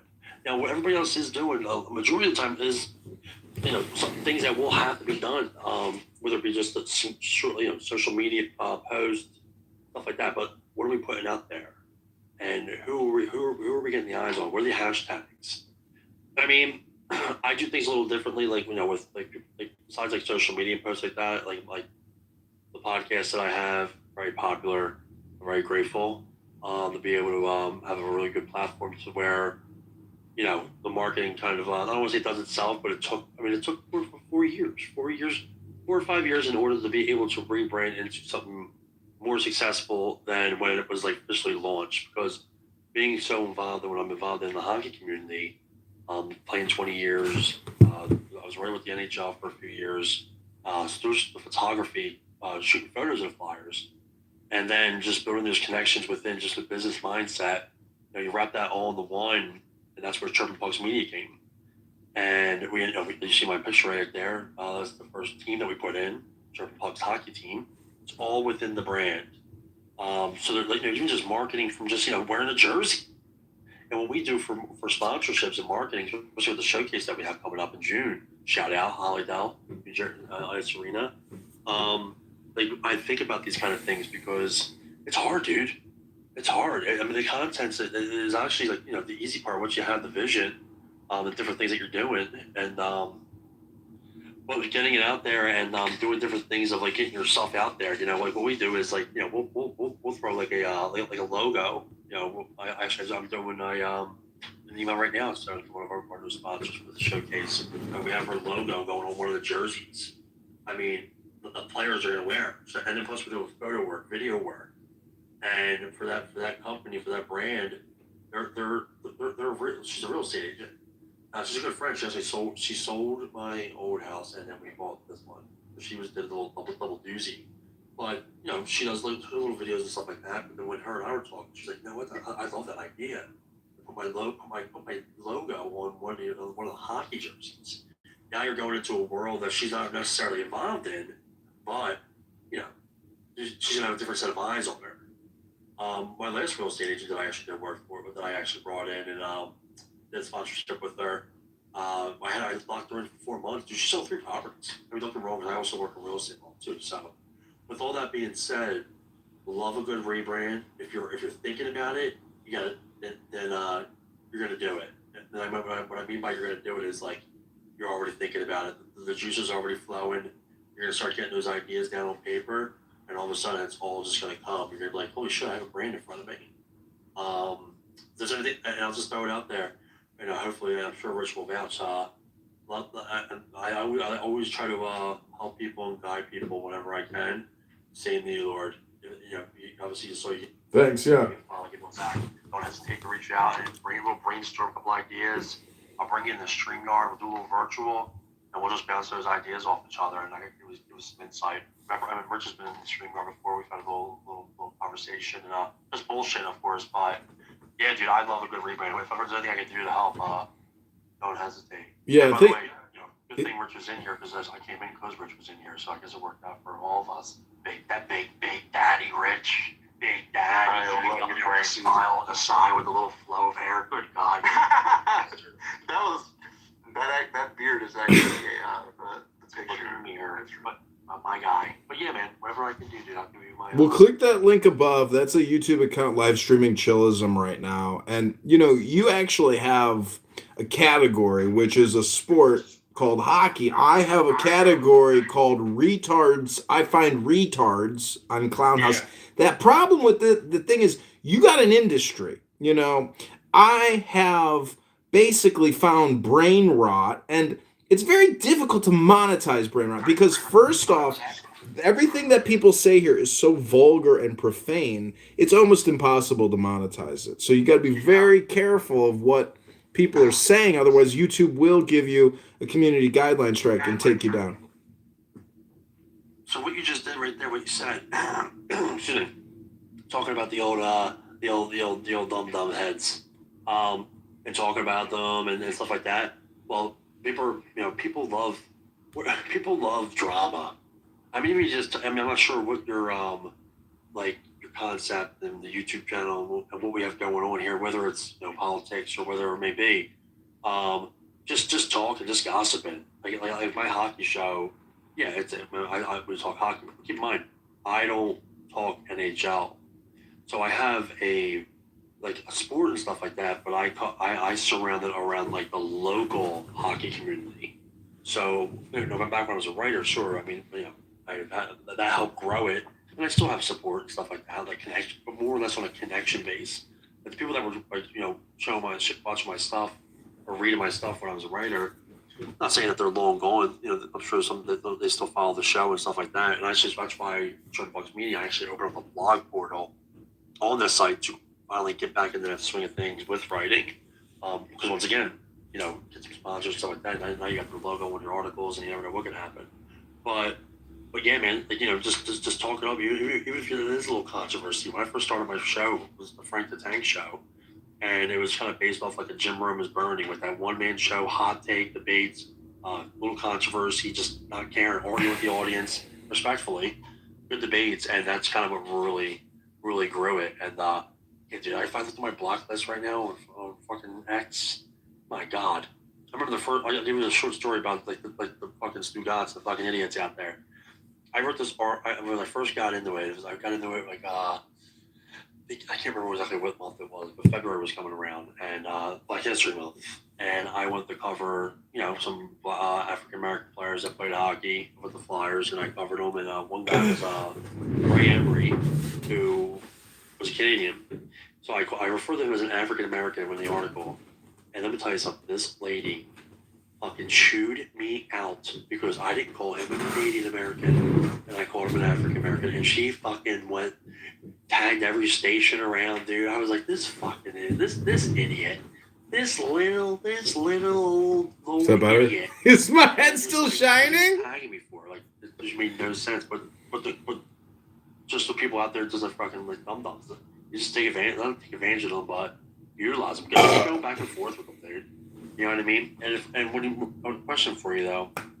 When you mentioned like the idiots that are on Clubhouse and stuff like that, monetization, what is how are they relevant with each other? Are we utilizing Clubhouse and the people on here in order to gain the monetization?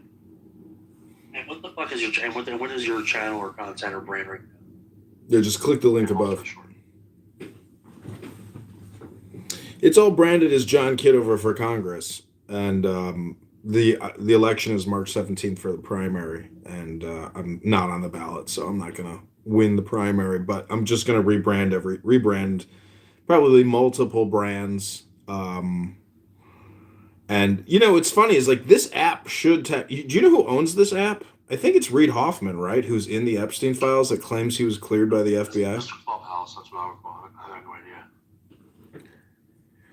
Well, anyways, it's hard to monetize stupidity. I think that's what I've come to the conclusion. But I'm actually, this is the other thing that I'm going to be working on is I have a very large book collection, and I'd like to read these books, on YouTube, and even hire people to come into my recording studios to read some of these rare books and create them into, books or audiobooks, I suppose. And a lot of this is search engine optimization because, like right now, I mean, nobody searches for John Kitover, but if I have the titles of the books and the authors and keywords associated to that book, there's a greater chance that, I will get traffic and views based on the keyword search. So that's, also what I'll be working on. But as like a free source of content, because like when you go to my YouTube live, you see a cell phone and it's very addictive. You can go to the gym and people aren't even working out, they're just looking at their cell phone. So the cell phone is the modern cigarette. People can't put it down, they won't put it down, and people will go to the grave holding their cell phone talking to it. And this app just shows you how stupid the brain is unless you can control it. And, that's also one of the reasons why I want to read books, is because I want to become more intelligent. I want to control my mind. I want to control what I'm listening to. I want to control what I'm saying. And, that's what nobody on this app has is peace of mind or awareness. I know what you say. Yeah, awareness that, anyways, it's just, I don't hate people here, but I really like making fun of them because they're so worthy of mockery. The premise is that the more you think, the more you speak, the further from the truth you get. And so therefore, every time people open their mouth on this app, they're not meditating. And that's my biggest complaint against all these Free Palestine people is they're not part of like a peace movement. They're not hippies, teaching meditation. Rich, we gotta introduce him like the wine, Eileen. God, the content you would get from them too. Yeah, they're. Oh, dude. Them too. 100%. 100, dude. Why would crash out? Don't talk about Biden. He's a good man. He was a good man. Like, you don't even fucking know him, brother. People died on multiple hills today for trans right activists and the word trans itself. And it's like, I can't believe people put so much energy into these debates about words and word definitions. That's all people are doing is you don't understand the word. It's just like, I can't believe how stupid people are. It's John, just look at how society is. Look at the world before the internet. If it weren't for the internet, I mean, I'm not saying I'm 100% woke from the Matrix, but yeah, thanks to the internet, I guess I'm like sort of woke to, the reality of things. But the world has always been like this. There's always been No, it hasn't. No, if you were trans in ancient Rome, you were just a faggot in the street. But now you get special rights and privileges and special content. I'm talking about stupidity, the stupidity of people, like, the beehive mentality, like the stupidness of ignorance, like as a mass, it's just like a whole, like. See, my criticism is prioritization, meaning that like if your priority is to talk about Free Palestine 24/7, like is that really on the top of your list for your life? Is that really what the hill you want to die on? It's just pathetic. It's pathetic. People aren't talking about I'm just disappointed, but I'm not disappointed. It's just like coming to the realization that 99% of everything you hear is stupid. And like even P. Diddy, like look at all these people that just love Diddy music and Jay-Z music and Beyonce music. And now you know the truth about Diddy. It's like the thing is all communication is hypnosis. And so much of the content that we have received sucks. And it's always sucked. But because of this like special status that these people have because of racial identity something, it's like everything is. They gotta keep us. What's it called? Docile, dude. What happened when people like back then, before the media, before TV, bro, before TV, like before World War II, which is like the last time like someone fucking retaliated back at the government or whatever. In a way, that's very vague. But anyways, people were fighting. People would stand up and fucking fight. Right now, whatever goes, and guess what? The people fucking don't do anything. Why? Because they keep us docile. That's the beauty of propaganda. Look it up. I went into the Matrix rabbit hole for this, bro. You can't say dick about the Jews because guess what, bro? Ooh, you're anti-Semitic. And guess what, bro? They weaponized that. I'm not saying that the Jews were the whole problem. No, but they definitely learned how to weaponize whatever they... Yeah, but that's just politics. That's just politics. But people can't accurately describe politics. They don't understand that Judaism is political. Think about any wrongdoing like in the country, and you know why? Because we become docile. It's not docile. It's the fact that you can't really do much about it because, like I described before, if you want to run for Congress, if you want to run for the Senate, you can't even get on the fucking ballot. So the whole thing is a scam. It's a fix. Okay. So you know it's a scam. What are you going to do about it?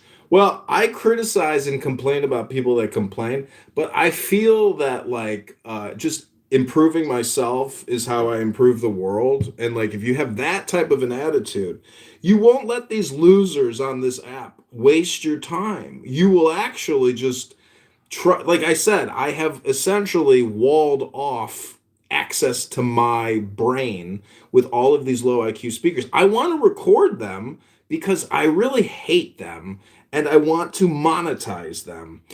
It's a challenge. This is like a game that I'm playing, but other people aren't even playing this game because they're that low level of game players. Like, they will create these rooms until they die. Like Nathan the artist, Andrew R.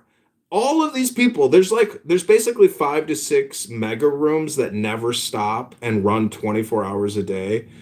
And, there's an opportunity there to record these people because there is no copyright, and people claim, oh, you don't have my permission. Oh, okay, bitch, you're in a public square. I don't need your fucking permission. And if you got a problem with it, sue me. But you're not going to sue me because you don't even have the money to sue me. And I don't even have the money to give you if you win a lawsuit. So the whole thing is stupid. Anyways, Joanne, welcome to Marketing 101, Clubhouse YouTube monetization of you. Joanne, what's up, Joanne? This is fucking outrageous. Okay. Holy shit. This reflective information and not an opinion. I've been to court like 12 times and I've won 11, and it was always pro se.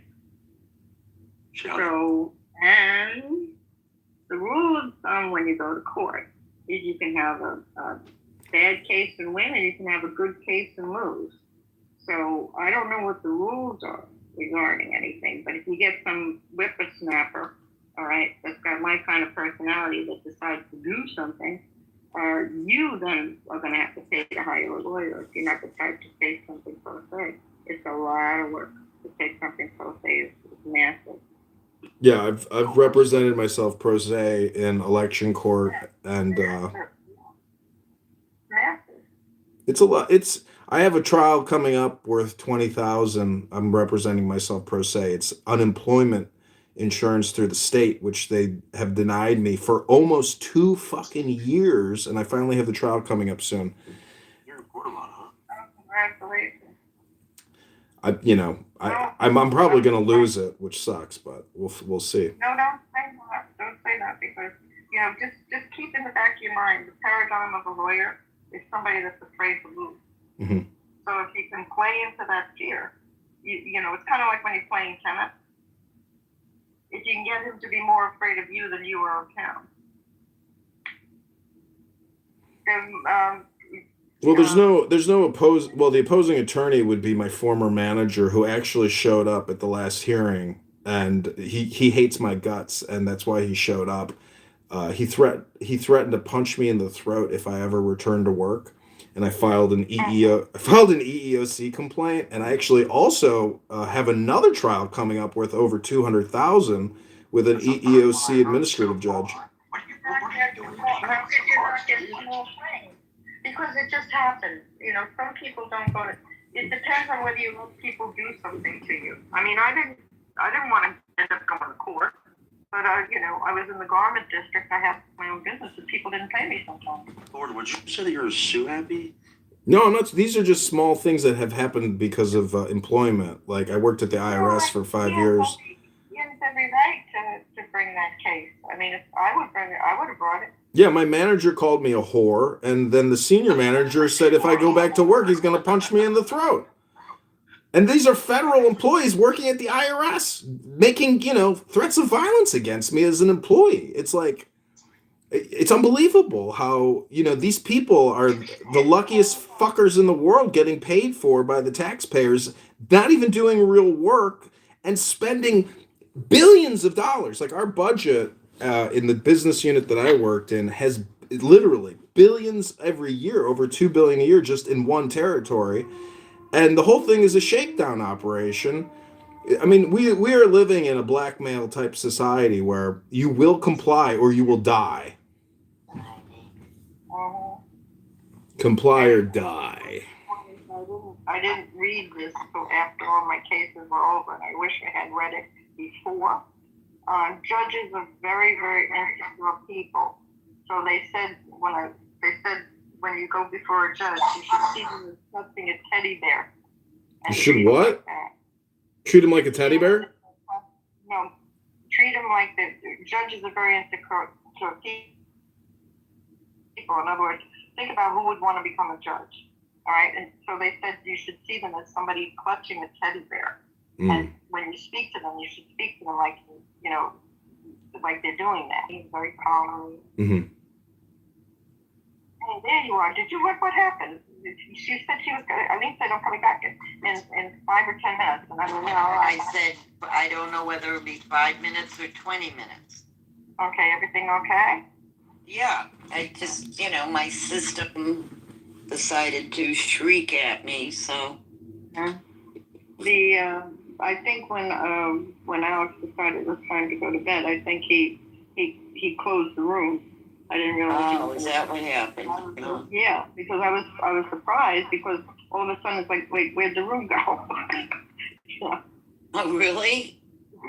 And poor Andy. I mean, he didn't even say, "Oh, I'm going to close the room." He said, "I'm going to go. I'm going to go to bed." I didn't know. But he probably didn't realize because I never have the green bean, so he probably didn't realize I could have kept them or that I wanted. No, he's Alex. He doesn't think of other people. No, that's not true. That's not true. That's great. That's not true. So you can manipulate, if you wanted to, you can manipulate the living daylights out of Alan. And Frankie. Yeah, me too. Yeah. Who's Lord? It's a legend. I think you'll love him. Lord, I was just actually, where the hell did Rich go? Who? This is Lord's room. Oh, it's your room? No. This was an Israel-Palestine room that I was made the mod in because everybody had enough of it for the day. Yeah. But if you click the YouTube link above, you can look at my YouTube channel where I am live streaming one of the dumbest rooms on Clubhouse, and I challenge you to, confirm whether or not it is the dumbest room you've ever heard in your life. I do not enjoy stuff like that, so I'll pass. All right, I'm going to go to the link. There you go, Lord. Frankie, how are you feeling? All right. Huh? Yeah, I'm sorry. Yeah, he was talking about legality, and I did want to. That's why I came in the room, was to see how you were doing. I saw Rich in here earlier. I saw the room that you guys were in earlier, but well, you came in and then left right away. Yeah, I wasn't sure who was in there. I was looking at I was on my phone, and I knew I was going down to my office. There was nobody in there. It was just me, Joanne, Alex, or John, and Andy. Yeah, what did you speak to John? What happened to John? He disappeared. I'm guessing when he went to pick up his pictures that he hadn't seen that woman since he came back, and they're probably having lunch or something together. Oh, okay. did I send this to myself? I mean, I'm starting to feel like if John doesn't talk to me every day, there's something wrong with the universe. Jesus Christ, that's dependency right there. Well, he's been open rooms, thank God. Yeah. But he's also been calling me. Oh, that's nice. It's just weird. Well, he's new and he doesn't know anybody in his new neighborhood. Let me get this. Oh, he's got a lot of friends there. That's why I don't understand why he's calling me. Maybe he loves you. Well, I mean, you know, it's nice because at least, let me get this. Well, you know, I don't have anybody here that I talk with really, so, you know. No, I know everybody's pretty much disappeared. It's horrifying. Well, even Wyatt hasn't been on the past couple of days, or is, I haven't caught Wyatt. Oh no, Wyatt comes on really late these days. Mm-hmm. Yeah, that's what I said. Maybe I just didn't catch him because I've been sleeping very weird. Oh, now I see my little medal again. This is so strange. You've got so much karma, Eileen. I know. It's just ripping out of my pores. Yeah, you must. You know, my going into the audience thing is back. Isn't that crazy? I went to go see if I had a you know, karma thing, and it's like, oh my God, my audience thing is back. Wow, that's cool. Oh God, I'm so happy.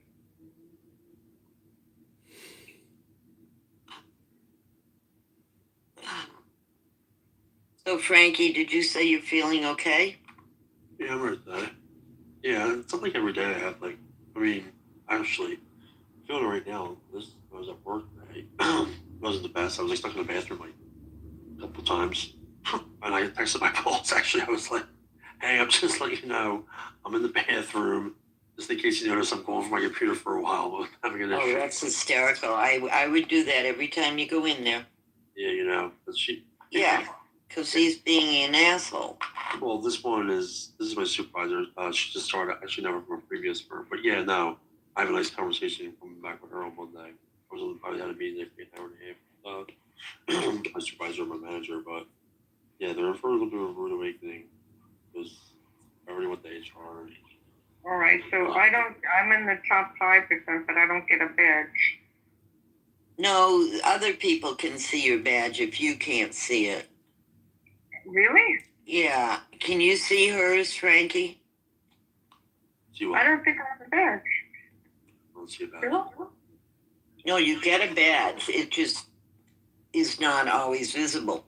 As someone else said, they launched the feature before they made sure it was working correctly. From Android. Oh, forget it. You know, it's going to be like, 2 years before I get a... Well, anyway, it says I'm in the top 5%. Let me see what the criterion is. Did they actually tell you? Wait. Can you see what percent I'm in? Because I cannot. Okay, let me see. No. I can see what percent I'm in. I can see my score. Well, don't you have your score? Do you have your score? No. All right, I'll tell you. Okay, all right. I'll tell you because you're in. Yeah, I can see you're in the top 1%. So I can tell you how many votes you have because I have the list. For some reason, that's on mine. How many what? How many votes? I don't know what they are. The votes or something. I just saw it. I mean, whatever it is. I don't know. I just saw it before. Points, not points. I had 1,400 points, and to get into like say the top 4%, I would need 1,500. But now it went away. That's weird. Oh, there it is. It's right. It says go to your thing and right below move to audience is something that will tell you what your karma, how many karma votes you have. Above it? No, below it. Oh, not seeing it. I can go look at yours again now that I know where it is. And for some reason it says, I've got a 4-leaf clover, so I don't know what you got. But when I went to my thing, it says you're calmer, and then there's a 4-leaf clover. It says I have 1,421 points. Nope, don't see any of that. Oh, wait, okay, so I need 178 points to get to the top 2%. And you're in the top 1%, so you would have, you have 1,965 points. Well, let me know when they monetize it. Karma reflects the positive value you bring to Clubhouse, which is always fighting with people. That's not true, actually. The only person I really fight with is you. I mean, because I'm usually debating Alex. Right. I'm not usually fighting with him. There's a difference. To other people listening, they might think we're fighting, but we're not. Top contributors have higher karma, build trust, and unlock more.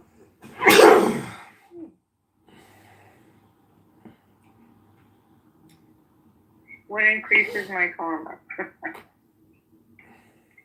You gain karma through genuine, constructive participation, including spending time listening in rooms. Well, that's where I got mine. I figured mine was because I always yell at Frankie. Yeah, I was about to say, I was waiting for it to be like, just yell, just absolutely yell at me. Speaking meaningfully, hosting or moderating, and that's not me, conversations people stay for, receiving positive reactions from engaged listeners, showing up to scheduled rooms, staying constantly active over time, inviting people who join and participate. Oh, I'll finish this and then I'll tell you.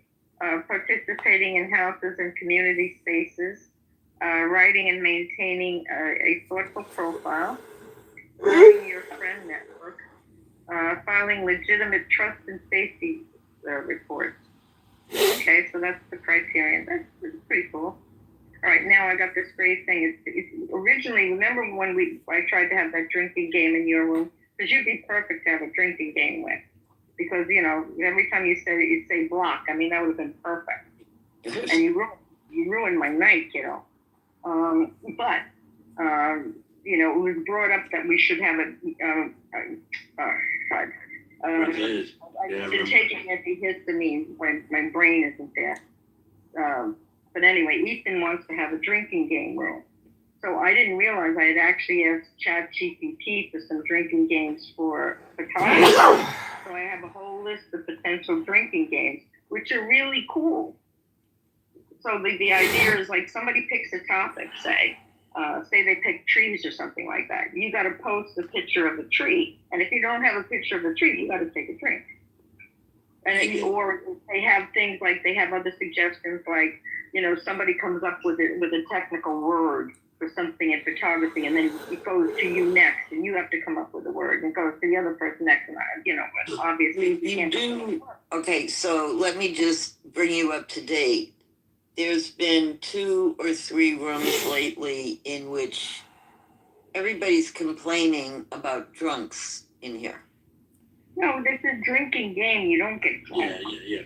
It's a drinking game. It's like, it's more about punking the person. I mean, Alex could be there drinking coffee. You can drink apple juice. It's a drinking game. The idea is like, you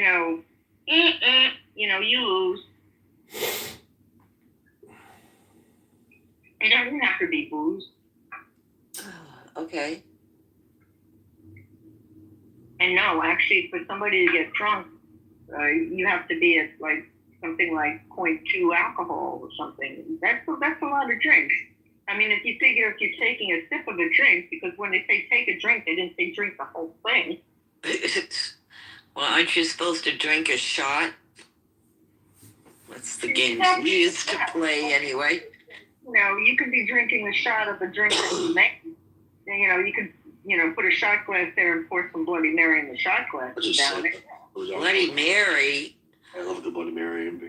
Yeah, can we? It's you saying this to someone who can't drink whatever tomato juice. Remember? And, yes, we can make you a nice little Shirley Temple, and you can still join. Wow, Wyatt hasn't been on for 19 hours. Yeah, he probably needs to get some rest, or maybe maybe reflect on his behavior recently. What do you mean? He's not in a good mind, Frankie. I was going to talk to you about that. You gotta. Sometimes when somebody gets cross or something like that, and they got a lot of things going on in their life, you kind of have to say to yourself, this poor guy's got a lot of things going on in his life. No, it's his mother that's driving him crazy. I won't, because with that being I just not for I do all the time, but there comes a point where there's a difference between being kind and getting taken advantage of and taking my kindness for weakness. And Eileen, how often do I have this little rant that I have here every 2-3 months usually about him? Well, what do you do now? But you solved the problem you had with him. I don't understand. The stuff. Still here. Oh, that's. Was he supposed to come get it? Yeah, he was. Yeah, he was. I gave him a deadline of February 10th. Well, but how is he supposed to come get it when he doesn't own a car? And how is that my fault or my problem? I mean, well, is he still paying you? My house. Wait, is he still paying you? I don't want to. I made him to get. Yeah, he has to. If he fucking rent it, yeah, it's all shit's going on. Fine, you said you don't want the money, then send it to me because I just had to borrow $1,000 from a friend of mine. Yeah, well, this you have a friend that you get $1,000 from, but I don't. It's not. I don't care about it. I mean, it's not about. It's not. It doesn't go to me. Well, just.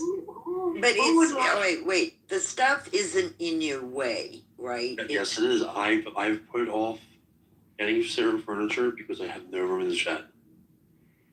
It's been over a year. You're not getting what it's been furniture? A year. I know. You're putting off what furniture? I'm putting off getting other stuff for my house that I want to put in there. I don't know how I have to explain this. I mean, Rose. Well, all right. But, right? Isn't this my house when I pay for this house? Okay. Just. You did. I mean, he can. No. How much time am I supposed to give him? And then and then he's dictating how long he's going to keep it here. Okay.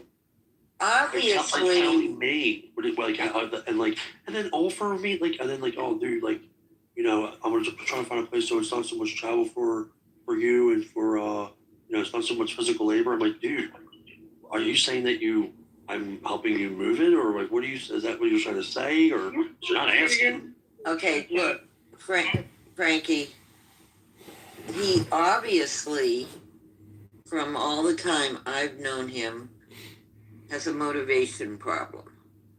Okay. He's always going to do something, and look, I can list like 5 or 10 things that he hasn't done anything with. I know. But now, because of his mother, he may have to move again. He's not moving anytime soon. Don't be so sure about that. I am sure because I talked to Rico. So? Rico lives with him. Retaining donations from Trump supporters or Republican donors. I have gotten the impression they don't talk very much or very deeply. Do you currently accept community contributions from APAC? A month and a half ago, he had a band. That are longtime supporters of APAC? Why would you call me? Come get his stuff. You can't ask me questions like that. I don't live I'm not looking for an answer. They're rhetorical. But I am very confused because when I've asked Rico if Wyatt lives in his place, the answer I've gotten is no. He's in the basement. I'm so confused. There's something to be confused about. Rico's living with Wyatt? No, Rico has a place and Wyatt's supposedly there. But when I've asked, I've been told he lives near him, but not in the same place. It's in the basement. Yeah, because you probably doesn't want anybody to know that. Juliana. Fuck Trump. Well, maybe Rico can help you because I mean, all you have to do is find a storage place that'll pick the shit up. Me? No, because there's storage places that'll pick the shit up, and then just you're gonna have to tell them. It's like you got to get it out of here. He already is. And then he just tries to dictate how much longer it's going to be here. Listen, and then I'm coming to get it. But dude, like I can't be like, I'm not going through like those health issues right now. What am I supposed to bring all this shit down there? Frankie. He's well aware of that. He's well aware of all this stuff. So like, for him to like not even give like possibly know that like I'm gonna have to like he's okay with that. Wait, are you possibly getting riled about the situation because of your health stuff is making you less patient? No. He's been. Joanne, I'm asking Frankie. Don't answer for him. I said no. All right. Yeah, no. Frankie, I had a friend once. I'm surprised that the stuff is still there. I mean, all you have to do is get a home with a van and a storage place and end of the story. Frankie, It's expensive. I had a friend once who said to me, "Hey, come help me move." I picked up all his stuff, put it in my SUV, and then I asked his friend who picked some stuff out of his garage. I said, "That's really nice of you to let him live with you." He says, "What are you talking about?"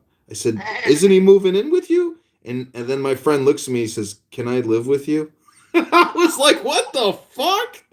Dude, that's how it was when the fucking movie truck back here, and I wasn't even in it. Fucking the stuff was going, and I had to go through all the.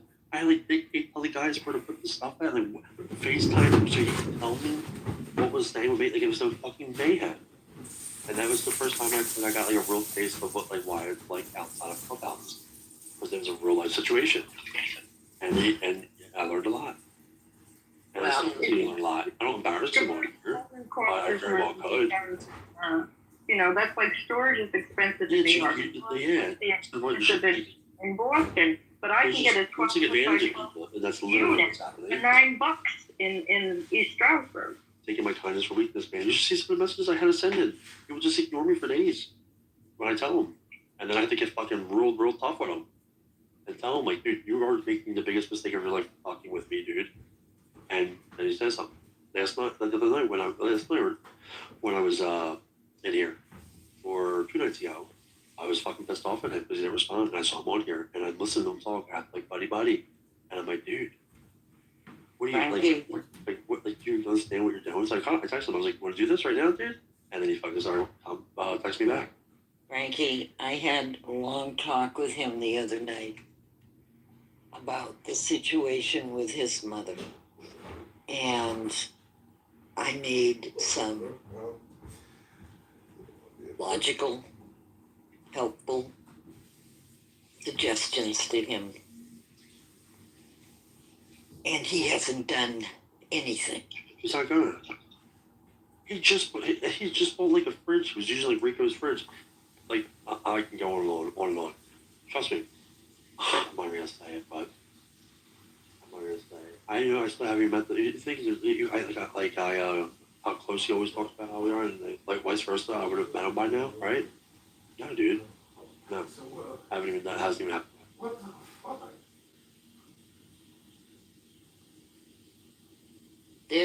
I'm doing him a favor, and like I've given him over a month and a half of a deadline, February 10th, dude. Like, why do I have to be dictated of when it's gonna leave my house? Like, this is like my house, and you're not gonna really say what's up. Like, no, dude, no. The lines are be drawn. Boundaries are crossed. I was very nice. I had stuff to stay here for the first 6 months for nothing. I said, dude, I was like, listen, I'll work with you. You need to keep it here, then this is what we're gonna do. Like, he's only made 4 payments. It's not like he's paying so much money. And it's nothing, trust me. I'm just not doing it for absolutely nothing. So I really don't feel like a fucking piece of shit for fucking being taken advantage of. Well, it's it's called a man with a van. You get what I'm saying, though, Eileen. Hold on, George. I think I have to like you understand where I'm coming from, right? I understand where you're coming from, but I'm starting to realize that Wyatt is a lot more broken than we think. Maybe so, but he's just lazy. I don't think it's lazy. It is. It is. I think it's a combination of things. The level of stress that he's been showing about his mother, and I'm not trying to judge people, but 100% of the people that I know that have to take care of their parents have gone through the exact same thing. I've done a lot of counseling with we used to call it the sandwich generation, except that Wyatt doesn't have his own kids. This is a 60-year-old person who's never been married. Okay. That's a big issue. Yeah. Well, maybe because of his character. Yeah. Exactly. He never gets off his ass and completes anything. Or starts anything. What? Or even start anything. Well, he started that fight. I love it when people ask him what he does and he tells them about his financial channel. Yeah, there's one video in there in 3 years. It's an intro. He needs to stop that shit too. Like, he doesn't do anything. He doesn't have a job. He doesn't have a car. Yeah, why don't you go out and he's like, why are you with your friend? You always talk about how he's like one of your close friends. Why don't you go up and go see him? And he tells me he's just like, I got stuff I gotta do. Before you bury, all right, I understand everything that you're saying. Yes, he's under far more stress. That's why I was saying to Frankie, because I did notice he's very stressed. But I didn't know that he was keeping the boxes there, because that's a real simple thing. You go on Craigslist, it's called Man with a Van, and they'll come and they'll pick up the shit and they'll take it to storage and end of the story. Or if you have to take him to small claims court, you have to take him to small claims court. No, there's nothing a thing for court. Right down to the curb. It will go right to the curb. Is somebody can talk and talk and talk, but as soon as they get this notice, all right, you don't have to take them. You just have to show them that you're willing to take. But do you realize that's your first solution for every problem that somebody has in there? It is, because this is a big problem. That thing has been in his house for 6 months. A year. And it's like if that's the point where the friendship's not there, it's a year. I mean, that's not a friend. Somebody that takes advantage of somebody for a year. That's a friend that you have to worry about. Do you know how many times you take somebody to small claims court and then you're friends again afterwards? So what do you think the courts are there for? They're not there to handle interpersonal disputes. Of course they are. That is not the way to handle life. I get her point. I guarantee you, if I send him a demand letter, he would fucking have the stuff out of here. This is not an interpersonal dispute. This is his property that he's got his property on. That's my point. That's his property. That's his real estate. It's the fact that it ignores me too. It will ignore me. Remember when you told him, hey, did you call Frankie today? Sure you said you were calling, and then he's like, yeah, and then he stopped and he said no, and I said to him before I got off, I was like, yeah, dude, make sure you call me today. And he said, guy, never did. It answered for 4 days. How do am I supposed to just keep on letting it go, letting it happen? I have to draw the line. I told him February 10th and like the beginning of January. And then just didn't hear anything. He said, unless I was on here, because he knows that I won't embarrass him. Look, call him up, leave him a message, or talk to him, and tell him everything has to be out by the end of the month, no ifs, ands, or buts. And then follow up with an email. I don't even fucking know. I don't understand. One, why you have to give him another extra minute, when I told him a while ago. But with that being said, like, no, I'm not. There's no follow. You don't follow up with grown fucking people. They know what they have to do. I don't need a paper trail. Dude. Time's up, man. Like, it's the fact that he ignores. It's the fact that, like, people just not say anything for months, or like when it's pay time, like if every month, or first of the month, or every second, I think it is. Send your payment at least. At least do that if you don't hear from me. No, he'll go 3 months, and apparently, sometimes just go tracking them down. And man, I'm not the only one. Like, you have a responsibility. There's plenty of times when you said you'd do things for people that you haven't done on time, too. But it wasn't affecting you with their house, was it? Were you referring It's a shed, it's a garage, it's an outdoor space. It's not where you're actually living. So what are you saying, that I should just be okay with it then? Not necessarily okay with it, but Or more lenient? a little bit more understanding, because I think there's things going on that we're not privy to. But then maybe he should say something, like, Eileen. Well, you could ask him point blank. All he has to do is get a man with a van. End of the story. That's it. That's not. Please. Hold on. Just because it's not in my house, does it? So I should. Like, yeah. Well, it's not really. Dude, it's everywhere. You know how much is in there, dude? It's so much. Like, how many boxes? I want to read. Dude, there's fucking. Ooh, that's a tough one. Crockett, AOC, or Kamala? Damn, that's a tough one. The dumbest? Drawer.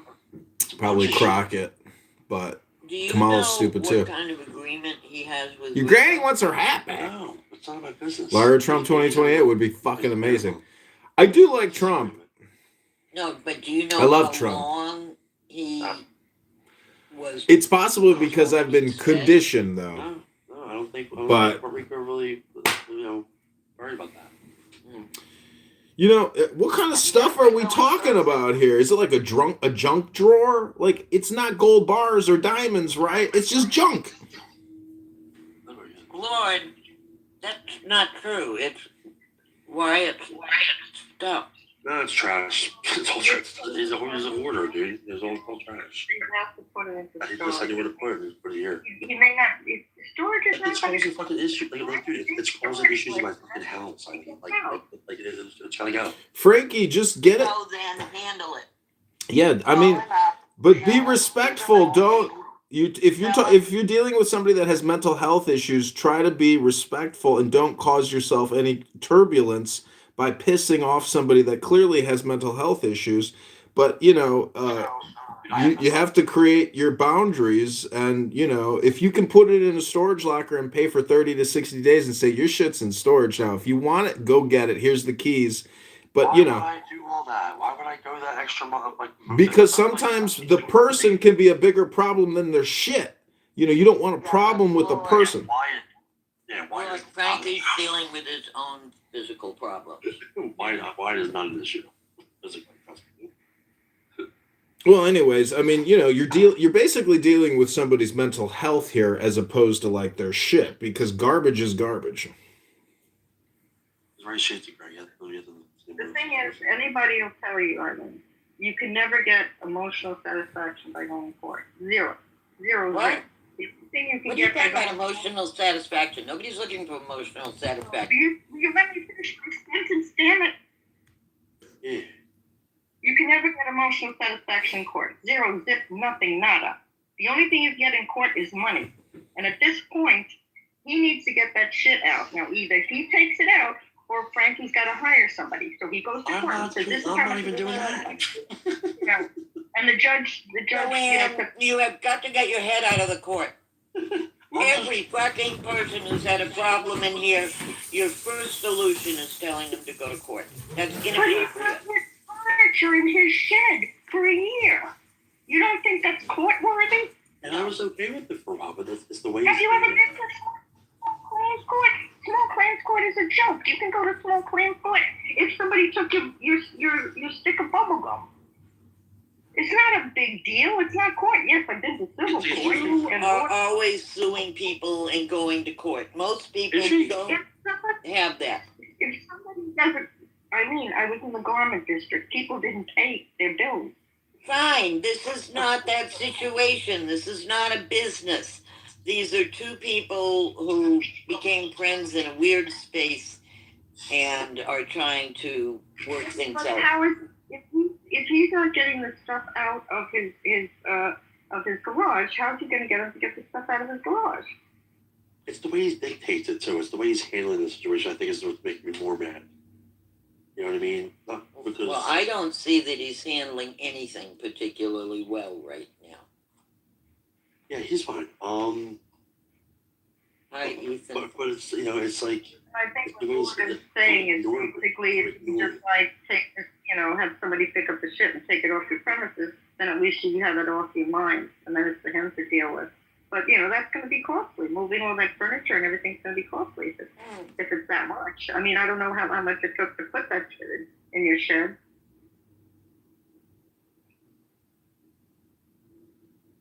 I feel you reading this again.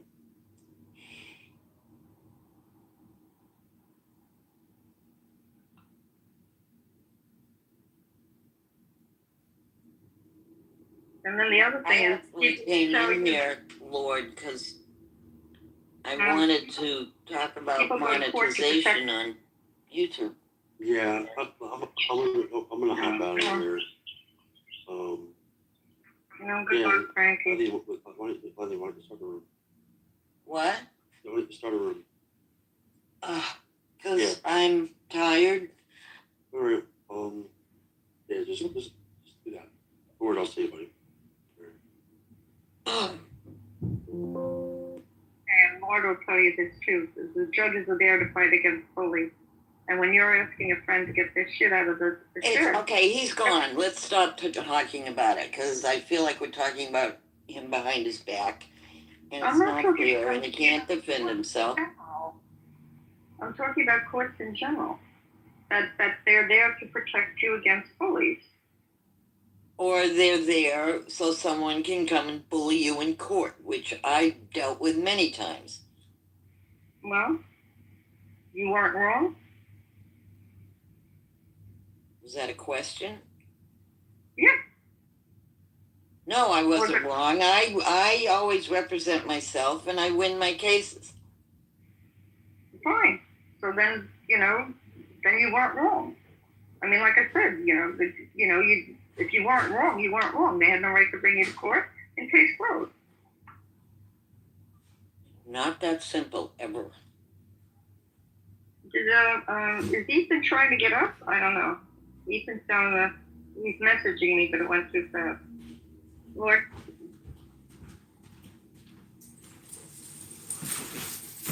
Where'd he go?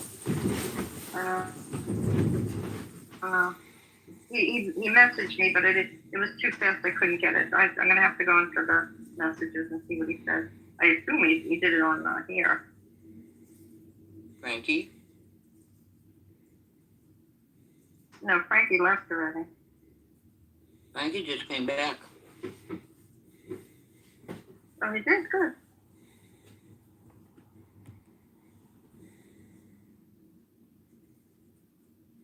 So anyway, Lord, are you monetized on YouTube? No, I'm not. I'm trying to get there. It's very difficult. It's so crazy. I put so much content up, and it doesn't move the needle. And I'm using Sora, which is an AI video creator, and that's been pretty promising. I've gotten more views with that than just about anything I've ever done over many years. So I'm optimistic about that, but I try to live stream Clubhouse because it's just so stupid, and people here are so worthy of mockery, and but it's a challenge, because there's so much profane vulgarity that there's a lot of hate speech, and YouTube has community guidelines and whatnot, but I'm trying to get monetized.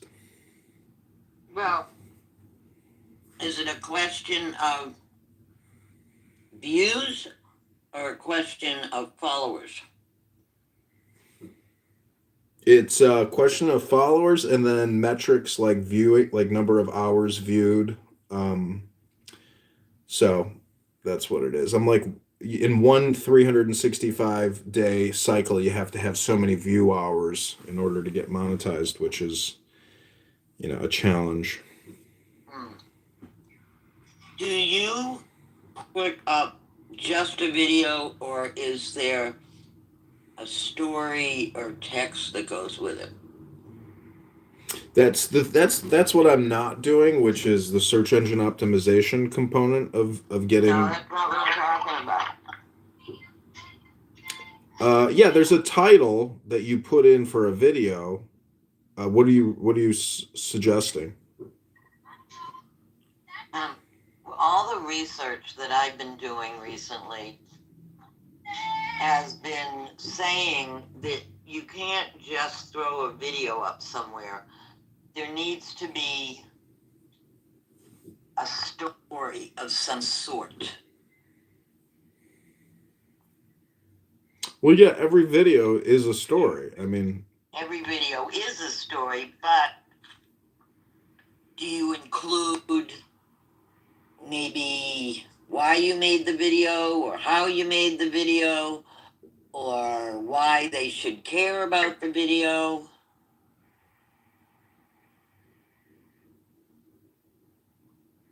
A description. Yeah. But it's a description that's written in such a way that people can relate to it from their own personal perspective. Well, I'm not like a video creator per se. I'm live streaming Clubhouse rooms across 15 different YouTube accounts, and is that legal? I don't know. I'll have to check with Hashem, in Shemayim, to find out what the heavenly court says about live streaming retards. I'm a retard finder. No, Clubhouse is. Yeah, Clubhouse is basically a Down syndrome support facility, and Down syndrome is different. I'm being facetious, Eileen. No, Lord, you have to agree to let Clubhouse record you as one of the criteria for being on Clubhouse. Yeah, and they created Anonymous, which allows people to live stream rooms, onto other platforms without knowing who the hell's doing it. So it's pointless to argue about whether it's legal or not, because I could live stream Clubhouse underneath a YouTube account that you will never find, never see. And people on Clubhouse will never know that I'm, catching the live stream and re-platforming Well, it. how are you doing that technologically? Just click the link above, the YouTube link above. Yeah, you're live. He screenshots the room, and then he records it. And then you see the people that are in the room, and I guess you play the recording. It's not a screenshot. It's an actual live stream. Live streaming. That's not live streaming, Joanne. Okay. So he's video recording the room. And then he puts it up on Clubhouse. But you mentioned that the YouTube thing wasn't working out that well for you because you basically had, like, in other words, you were putting things up and for some reason it wasn't monetizing, but you mentioned something else did work out for you. But unfortunately, Ethan had messaged me, so I was checking his message. So what was it that had worked out? I'm just curious. I'm not going to... No, nothing has, I've made no money. I'm getting closer on one account because of the Sora, which is the AI ChatGPT video creator. Those videos have been performing very well and getting a lot of views. The algorithm can detect that it's AI, and it gives it a high value, feedback in the algorithm. So like a video that I'll put up, it might get 6,000 views, 10,000 views, as opposed to like no views. If you haven't used Sora yet, try it. It's unbelievable. It's called Sora, Sora, Sora. But how do you use it? You just put in a prompt, whatever you want, and then you can cast yourself, so it'll create videos using your face. Oh. It's incredible. If you own a business, you can create marketing videos for your business immediately. It's unbelievably powerful if you know how to if you experiment with it. Whatever topic it is, you can create videos. AI. I love AI. I know there's some for music where they, you can put a piece of music in and they'll create songs. Yeah, I create music too. I use Suno, which is another AI app. Right. Yeah. No, what was the name of the first one? Sora, So, and Ra, Sora. And the other one's Sora. Suno is the music one. Most people, that it's a lot of work and very little money. It's a lot of work, yeah. Unless you go viral and there's a click thing that happens. And then people make a shit ton of money. And I've been going to all these webinars and talking to all these people, trying to figure out where that trigger is and what that trigger is. And people say it has changed. Yeah, of course. What do you mean, of course? No, I mean, the platform has been there for how long? And now it's changing in the past year or two. I mean, there's trends in everything. There's trends in marketing, there's trends in social media, there's trends in movies, there's trends in fashion, there's trends in even what people talk about, there's trends in politics. There's an infinite amount of spam out there, but if you have a pre-existing business, creating new, marketing videos using Sora is so easy. Like, I'm running for Congress right now, and they kicked me off the ballot, so I'm a write-in candidate, and I've created videos about being a write-in candidate with Sora, and I would never be able to produce these videos without AI because it would just be too time-consuming and expensive. Why'd you get kicked off the ballot? Not enough signatures on my petitions. What state are you in? Illinois. Oh. What part? I live in Chicago, but I'm running in the 16th district, which is Rockford and Peoria. Well, how can you run in a district? You don't have to live in the district to run for Congress. Really? Really. That's weird. Why is that weird? I'm a citizen of Illinois. I'm running for U.S. Congress in the, you just don't have to live. If you want to challenge an opponent, you have to live there. Like the people that challenged me actually live in district. Otherwise, it would have disqualified their challenge. Okay, interesting. I mean, I find this fascinating because that was many years ago. That was my plan. Mm-hmm. And it got short-circuited by a number of things. It's absurd because when you do the petitions, you can challenge every single signature, and they draw you into court, and then you have to go get an affidavit of somebody that signed your petition. You have to go to their house, get a second signature, and so basically the whole thing is rigged if they choose to challenge you that way. And I tried to challenge my opponent. And guess what they did? They didn't audit him, but they audited me. They audited all my signatures, but they didn't audit him. How many did you need?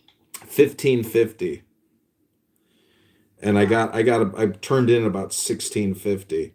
And the craziest thing is they accused me of fraud, and I accused him of fraud 1,000 times over.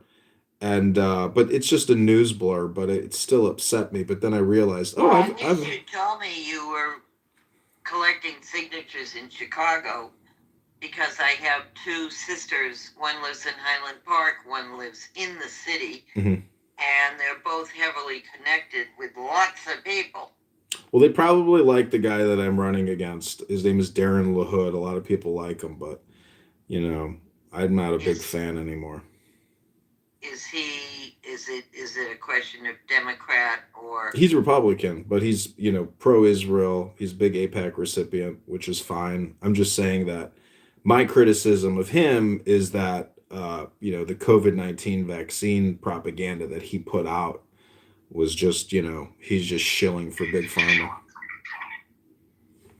He's told everybody, get vaxxed, do it. It's the right thing. It'll save you. It'll save your family. It'll save our community. That kind of bullshit. And, you know. I'm sorry, that's not bullshit. You really think so? After all the news that's come out about Fauci and Bill Gates? I mean, yes. Epstein was... A whole nursing home worth of veterans in Massachusetts died. I know, but in 2019... They didn't have access to the vaccine. Well, the point is, the vaccine, in my opinion, is the virus, and they cooked it up in Wuhan, and it's just the health effects from getting vaccinated versus, you know, using your natural immune system. Statistically, it didn't improve health outcomes. So it was an experimental vaccine. I think you need to look up your statistics. But on the other hand, I will say that the vaccine was not tested for long enough. Well, Bill Gates invested in 2019 into BioNTech. I don't give a fuck what Bill Gates did. He wasn't giving out the shots. He wasn't running the NIH. He invested in it. He invested $100 million in it, and prior to the epidemic even being announced. I'm just saying, Eileen, that, you know, that is one of the issues that I've run on. That, you know, if you're running on it now, you're running on old stuff. I agree. It's old, but. Anyways, you know, it was my first time running for Congress. It's been an experience, and I ran for committee person before. Was it Senate or House? Congress, U.S. Congress, 16th District, Illinois. I mean, I did debates, and there's a Democrat running against him, and there's a good chance that he wins. It is a +4 Republican district, but there's a chance the Democrat wins. I mean, you know. Anyways, you know, I don't know. I mean, the World Health Organization is a vaccine pushing organization, which is really just a lobbying organization for Big Pharma. And I'm reading more about that lately, and I'm a little disturbed at what I'm seeing and hearing. I mean, I would rather go to the gym and have a nice dinner than, you know, go get Pfizer's latest update. I'd rather have a Coca-Cola. I'm 42, 43. That's why. Your whole generation of people really mistrust all of this stuff. And I'm amazed at how many men I meet in their 40s who say similar things. My son is 41, refused to get vaccinated. Well, actually, my best friend is 26, also refused to get vaccinated. Well, for women, the health outcome is not as bad for men. Apparently, the myocarditis, you know, really flares up with men as opposed to women. Like everybody in my family is vaxxed, and they're all alive. So I'm not saying that it's terminal. I'm just saying that, you know, they're claiming that the C-19 vax is the biggest carcinogenic, you know, event of all time. And well, the women I know, the people I know that have long COVID are all women. And they're all in their 40s. Well, that's why I say maybe it was an unnecessary medical intervention. Well, but it's old news now, and to run and push that agenda now is irrelevant. Well, it's all water under the bridge at this point. I agree. It's just one topic of criticism. My other criticism is the national debt at 40 trillion. I've never heard a Democrat ever mention about the never-ending debt. All they talk about is, raising minimum wage, free child, free this, free that, free this, free. But they have no concept of the fiscal crisis and the financial crisis. And that is not true in the least. Then you're not listening, because the other thing, which you haven't mentioned, is the reason that part of the reason we have this debt is because so much money is being siphoned off into the military. Yeah, that's the big one. Unnecessarily. It's a big one. Leeching the Social Security system for the military. Yeah, that's a trillion. That's 1.2, 1.3 trillion, maybe even more every year, and it's insane. It's insane, and it's been like this for over. Look, I mean, since 9/11, we've been spending well over $1 trillion. It's been like this since Reagan was president. Yeah, it's out of control. It's a big problem. It's a cancer on the world. But it's our cancer. I mean, I think that we live in like a perpetual civilization, and all this fiat currency. It's just like a civilizational point. I mean, the whole world is in debt. Japan, Germany, China, everybody has huge amounts of debt, but nothing compares to our debt. If you go to usdebtclock.org, you can see that. You could take the top 25 countries, and it doesn't even come close to the amount of debt we have. So we have this huge World War II legacy victory, which has allowed us to basically inflate our dollar supply to the highest levels of our history. And we're not even on the gold standard anymore because of Reagan. That was Nixon. Okay, Nixon. Well, don't get me started on that little piece of shit. Yeah, Nixon is the only president in American history that did not have a stock market gain.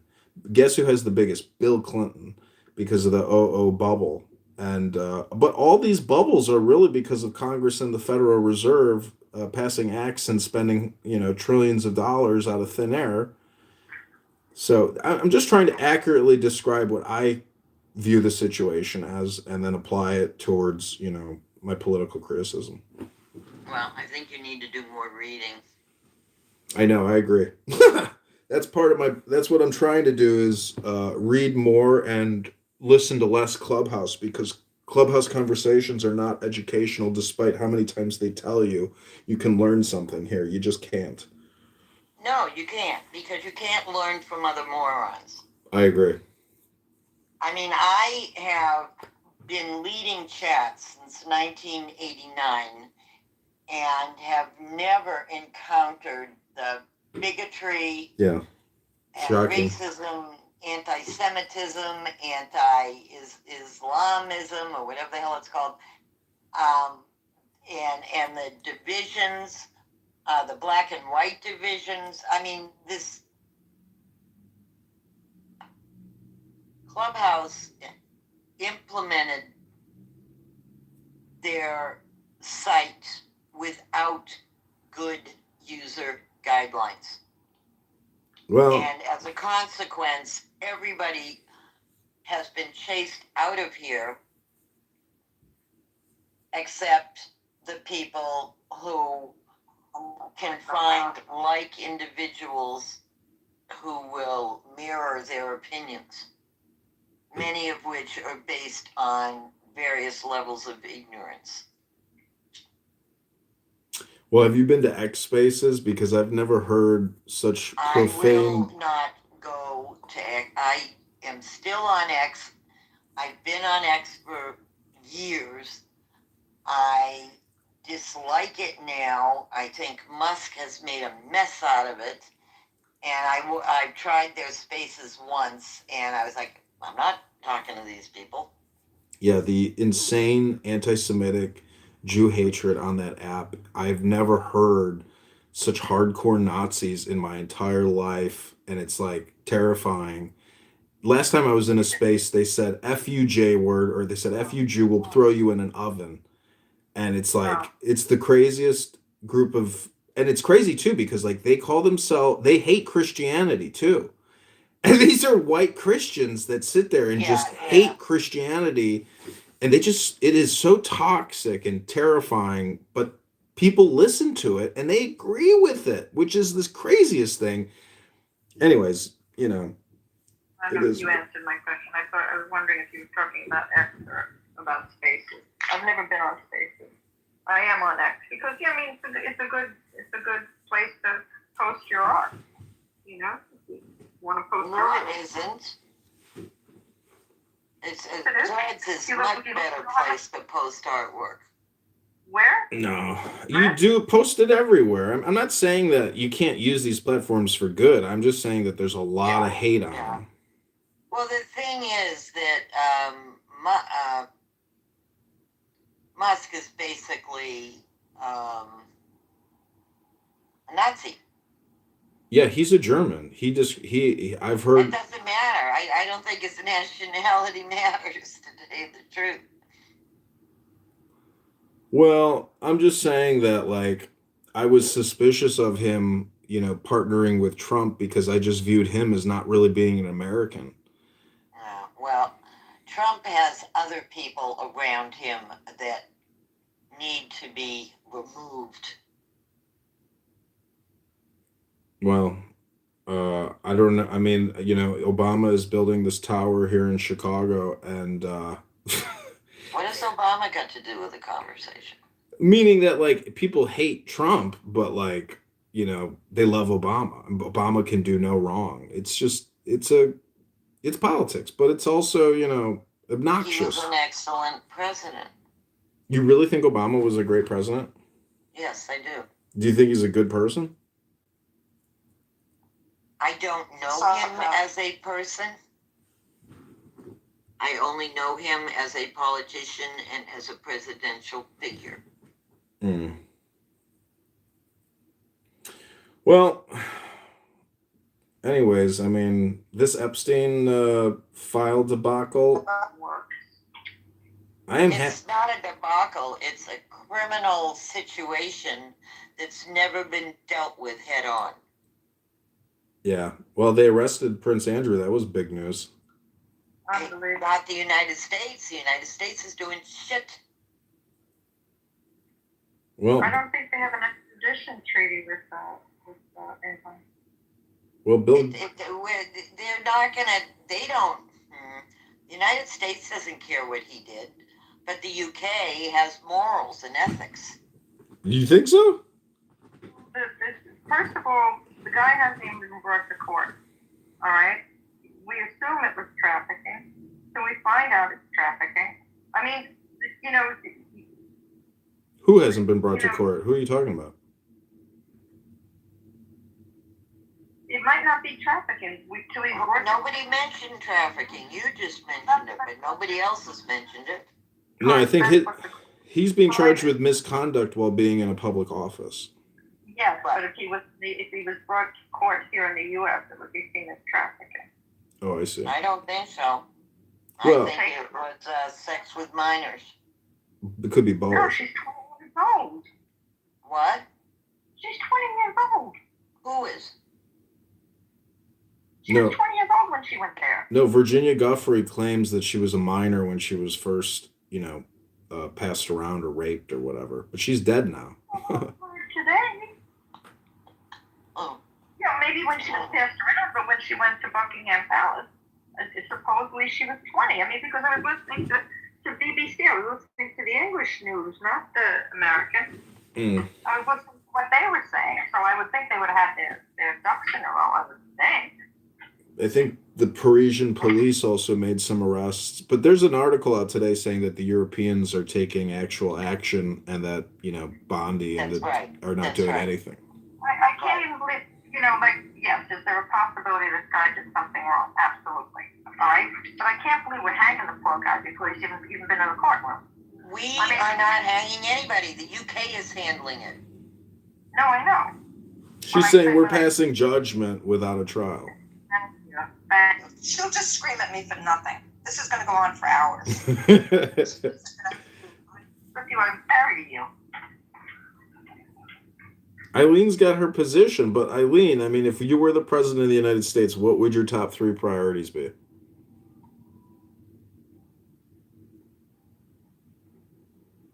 What I don't like is the moral judgment which is going on. I cannot be president of the United States because I am anti-war and military. Well, I mean, it's a hypothetical. I'm just saying, if you were the leader, what would your priorities be for we the people? I can't answer that question. You never thought about it? Nope. Well, I mean, why not? Because like that's the big question: is if everybody complains, if you were leader, what would you do? Like that's what I like to ask people to prove they've never thought about it. That level of leader, I could be the leader of the Department of Health and Human Services and handle that organization. Oh, because you think Kennedy is such a schmuck? I don't think he's a schmuck. I know he's he's a schmuck. And I am actually trained to lead an organization like that. Okay, now can I get in a word in that first? Thank you. Lord, I wanted to ask you a question. Mm-hmm. Do you think that we've gotten a little bit on our moral high horse to a certain extent? I'm not saying that this isn't guilt, an incredible wrong, and yes, she was a minor, and what I heard from the English news program was wrong, and she wasn't 20. But at one time, Kennedy was sneaking Marilyn Monroe into the White House. Mm-hmm. When Clinton had the affair with Monica Lewinsky, I was working with Italy as well as Japan. The Italian guys came over. They were laughing because this would never happen in Italian politics, where that would become such a brouhaha. Mm-hmm. You know, somebody was having sex in the office with somebody. But you know what I'm worried about is yes, that there, you know, if she was a minor and there was prostitution involved, that he's not supposed to be doing that in the palace. But do you know this guy is looking at a life sentence in England? Yeah, I know. Trump said, I saw, like, he said many years ago, he said that Prince Andrew's a scumbag and that he's going to Epstein Island and it's full of creeps.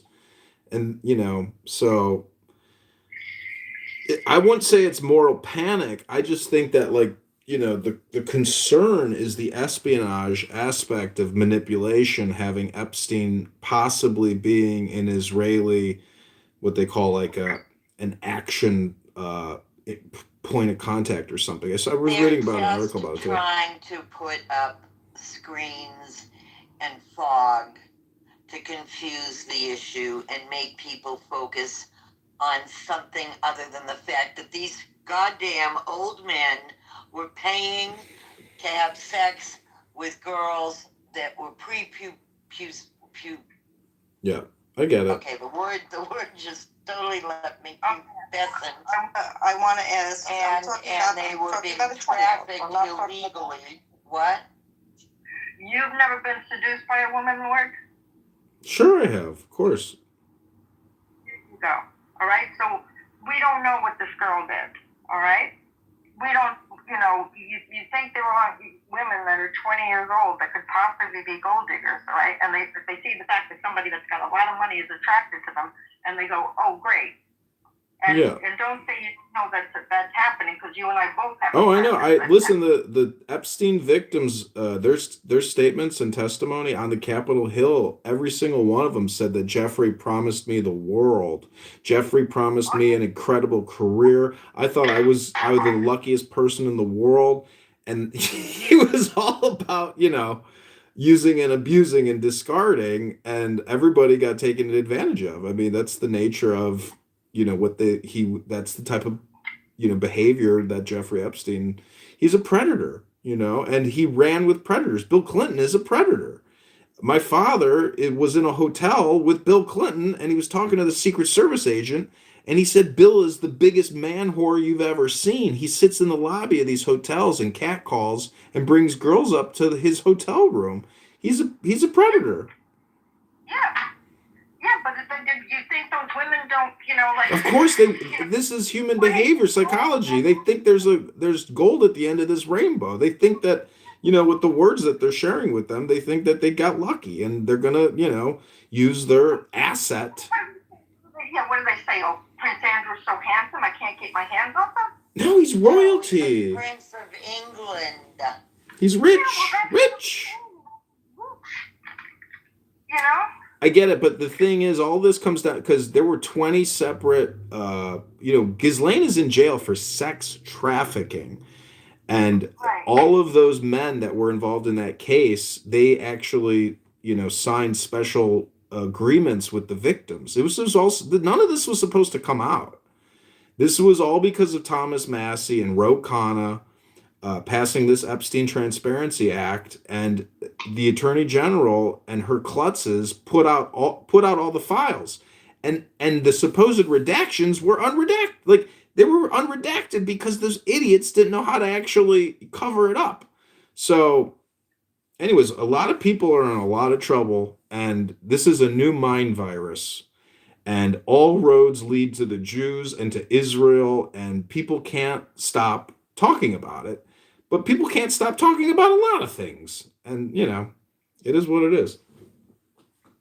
I'm just afraid of where we're going in terms of moral issues. That's all. All this is going to get, swept under the rug in the next war. I hate to break the bad news to you, but wars distract everybody. And none of these things matter anymore when we are now in a new, and deadly war. I mean, I think that's what's going to happen. All this debt, all this shit leads to war. That's history. All these debts lead to wars. That's what it is. It's coming, and Iran is the target. Iran is gonna get taken out. I had a friend that was a historian, to the point where he had the books that he wrote were translated in every language under the sun. And he said, when you see the building that's going on in New York, because I said to him, what are they building? Nobody's coming into New York. Why are they building all this? He said, because there's going to be a war in the Middle East. Mm-hmm. And they're going to flee, and they're going to come here. So there's things that we don't know about, that we're not privy to. That, people like builders with millions and millions of dollars, Mm-hmm. that are on the inside track of things. Building never stops in Chicago. They just 400 million TIF, which is a taxpayer-funded incentive for the developers. The city is $50 billion in debt, but there's always money to give to developers who helped give to the politicians. Right, you got it. There you go. Yep. I don't know if it's a good thing or a bad thing that Iran gets taken out, because if they do get a nuclear weapon, I mean, say goodbye to Israel. They'll detonate it right over Tel Aviv, and that will be the end of the Jewish state. Like, they'll destroy it. And, there's a rule, kill or be killed. And I say, they fucked up. And after 9/11, they probably should have taken out Iran, but they didn't go far enough. They had too many problems. The war was in Iraq, and the Iranians supported, the civil war that was going on there, because it's all this Sunni Shia bullshit. It's a very complicated world, but I'm glad that Trump is the president, because if Kamala Harris was president, oh my God. Well, I might disagree with you, but I don't view politics. But what bothered me was the fact that we were getting on such a moral high road that before anybody's even been brought to court. I mean, this is the nature of gossip, though. People get tried in the public domain before they ever make it to court nowadays, and that's not constitutional. That's why they have to sometimes move cases. But even then, for example, Kash Patel, the guy that shot Charlie Kirk, Kash Patel put out all the evidence and said this is the guilty guy. It's like, well, wait a minute. You can't claim this guy's guilty and give us all the incriminating evidence without a fucking trial. But that's what the FBI does. They cover shit up, and they put out fake and misinformation, and they coordinate it, and they all talk about it prior, and it's a liar's marketplace out there. Yeah, there was something. What was it? Oh, on Dateline, I was just listening to somebody that spent 11 years in jail just because when he was talking about things, he sounded like he was guilty, and people didn't like him. So they decided, okay, you did the killing. Yeah. No proof, no DNA, no nothing. Yeah, I mean, you better have a nice personality in this world because, I mean, just running for office, I everything you could possibly say about a person was, slandered and libeled against me at some point by people here on this app.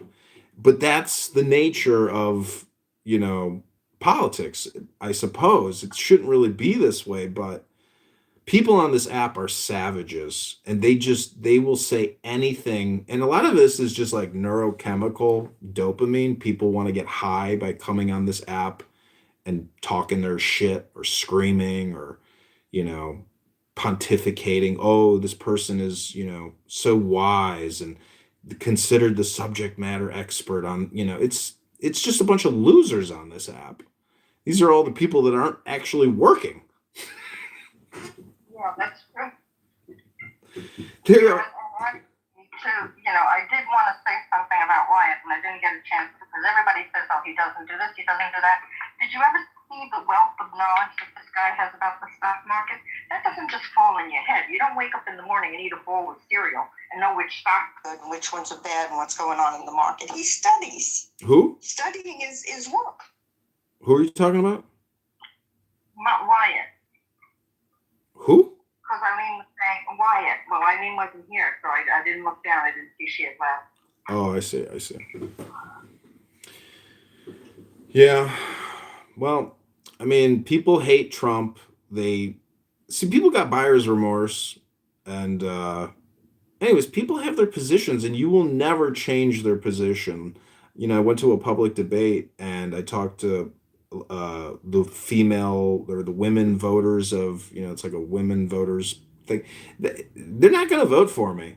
I mean, they're voting Democrat. I just can't understand it. I don't understand why people put these labels on people and claim it's a party. We have to vote for good people who can be truthful all the time and actually say, "Hey, we're broke. How can we keep spending all this money? We're just going to keep borrowing it? You don't care?" Like nobody runs their personal life like that, but they're more than happy to suggest it for government activities. It's craziness. I think we're living in I hate to say it, but I think we're living in end times. Politically very bad time, quite frankly. I mean, I'll tell you, I normally don't talk politics, but I realize you're very, into it. But you're going to find that I'm not that knowledgeable on purpose. I'd rather stay that way. I mean, I just happened to hear, and Eileen happened to say that, he was with a minor.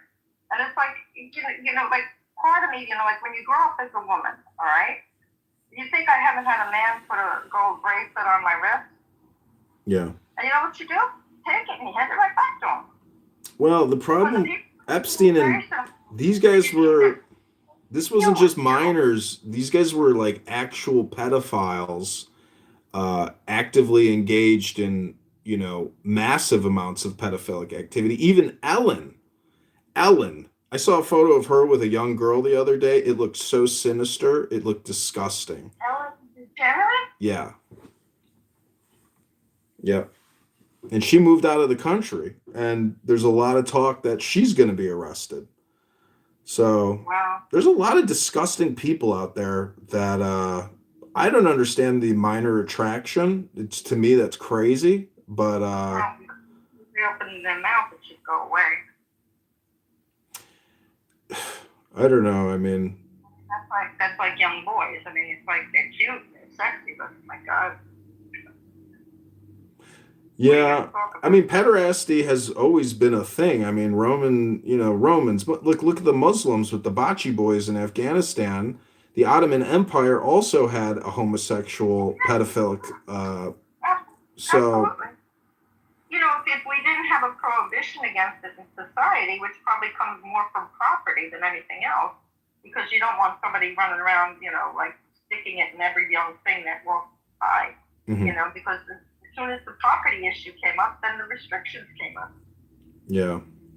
I mean, there's had more to do with property than moral issues. There's an anti-Semite on here who goes by the name Resistance that lives in New York, and he all day long today he was talking about the age of consent is when a woman hits puberty, and he's a Muslim, and people shot him down and they call him a scumbag sicko. But this guy makes death threats to people on this app. And if you report the account, how is that account allowed to continue talking? Is it because he's black? Is that why? No. I mean, You see Guyleen after him, she'd get rid of him in a day. She gets people bounced off of here all the time. She would get people bounced over here just for sport. Well, I've reported him multiple times. No, somebody, whoever looks at this shit, they're not taking action. And how do they not even do a sample? How do they not even go into the rooms and try to identify, the problem people on this app? They don't. The people who run this app, I don't think they give a shit. And if you've ever been to a town hall on this app, you can tell they're out of the world. They're not even in the world. It's whoever owns this app. If it's Reid Hoffman or whoever, it's a billionaire that owns this app. So there's no police here. There's no censor here. It's toxic. But look at X Spaces, 10 times more toxic because there's hundreds of it. There's a lot more people over there than there are here. This is kind of a small community, and you can tell there's no growth here. They don't promote it. There's no marketing saying, "Hey, join Clubhouse." So It's shrinking, if anything. yeah, it's totally. You can see actually how many people use this app because the Clubhouse house, they automatically added everybody. There's only 700,000 active users, so. Anyways, all right, Joanne. Well, I'm going to sleep. So God bless. It's been fun chatting with you. Yeah, sorry about yelling at Eileen, but I'm normally in the audience because I can't put up with her yelling at me constantly. And so that was like, I just couldn't take it one more second. Well, that's the one good thing I've learned about this app is if somebody makes me angry on here, that's a me problem. I'm the crazy person for even, trying to fight with people here. Exactly. It's just sometimes you just can't take it anymore. So, ciao. Okay, ciao. Yeah, I'm gonna leave. Take care. Okay, bye-bye. I would answer this question accurately.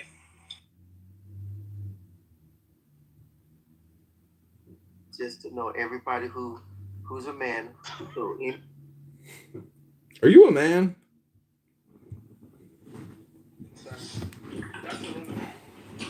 What does the country do when it's half the population has been propagandized to commit terrorism in its own soil? Give me 5 minutes. I'm gonna come back. I have to do this phone call. Give me 5. Yeah, okay. He has to go to Reddit to what's the best response to this triple R. Also, people in Iran, a lot of them that are protesting have nothing to lose, right? Because of the sanctions, people are crippled from being impoverished. The economic situation in Iran is bad. However, it's not as bad as Yemen or Lebanon. Or there's countries with not as bad. 99% of the value of the currency's been destroyed. That's not bad. It is bad, but the economic welfare of the people, like you don't have people starving in Iran from malnutrition, like in Yemen. However, Yemen, because it doesn't have internet access and all of the, the population of Yemen is actually not as propagandized as the population of Iran. So when you have Western propaganda that's working to get the population to work against its own interests, so the West can implement a regime change, like they did in Ukraine. I get it, but why can't the people of Iran, or even the Palestinians actually just become peaceful activists and say, okay, we don't want conflict anymore. We're going to disengage, demilitarize. Let's just see how this goes. Hello?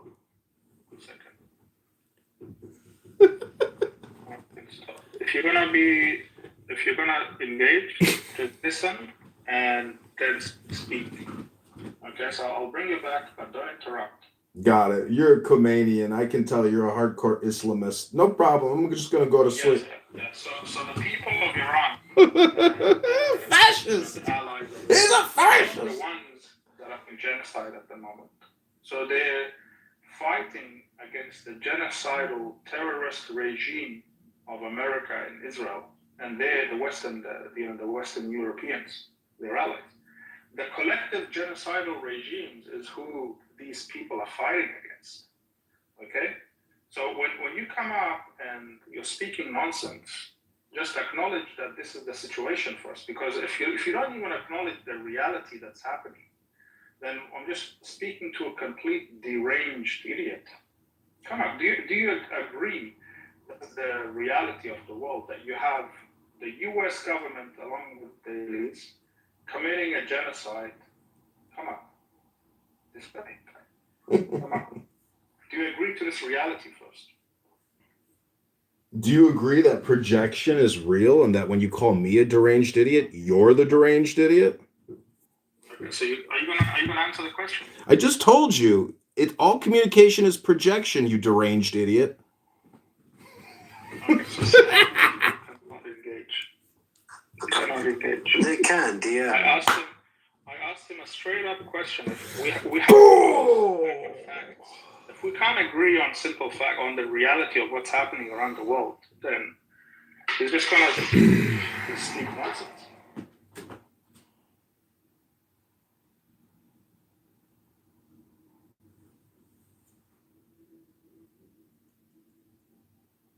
Yo, Hamza. Assalamu alaikum. Assalamu alaikum. Do you know who I am? No. You don't know me? Abu Yassin? You still don't know me? No. Sorry, man. You sound like Abu Yassin. Bro, I'm Ali Ahmed, bro. You don't know Ali Ahmed? Oh, Ali Ahmed.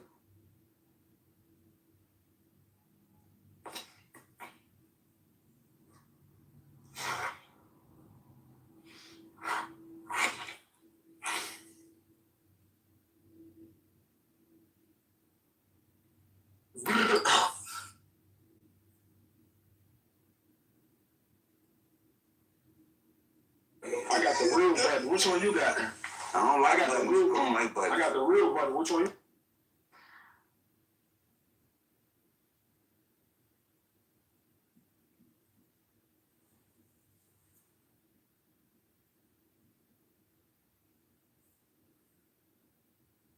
On a conscious. Yes. Did somebody steal your dildo? Even the Bible doesn't like you. Did somebody steal your dildo? You are named as the worst people of the world. The Jewish Bible. Why is this gypsy speaking? The Jewish Bible. He doesn't have a home. Whoever left this gypsy on the fucking stage, come up and take it. The Turks don't like him. The Iranians don't like him. Ibn Zuna. The Iranians don't like him. Yo. Hey, but y'all move resistance down and let this guy's gonna die. So the Syrians don't like you, the Iranians don't like you, the Turks don't like you, the Iraqis don't like you, nobody likes you. Gypsy, stop yelling. You're a cancer to the region. Wait, you don't like it? You're a cancer. Bro, nobody likes the Kurds, bro. Everybody stomps on the Kurds. Even your God is a fucking. The Kurds are the bottom barrel in the region. They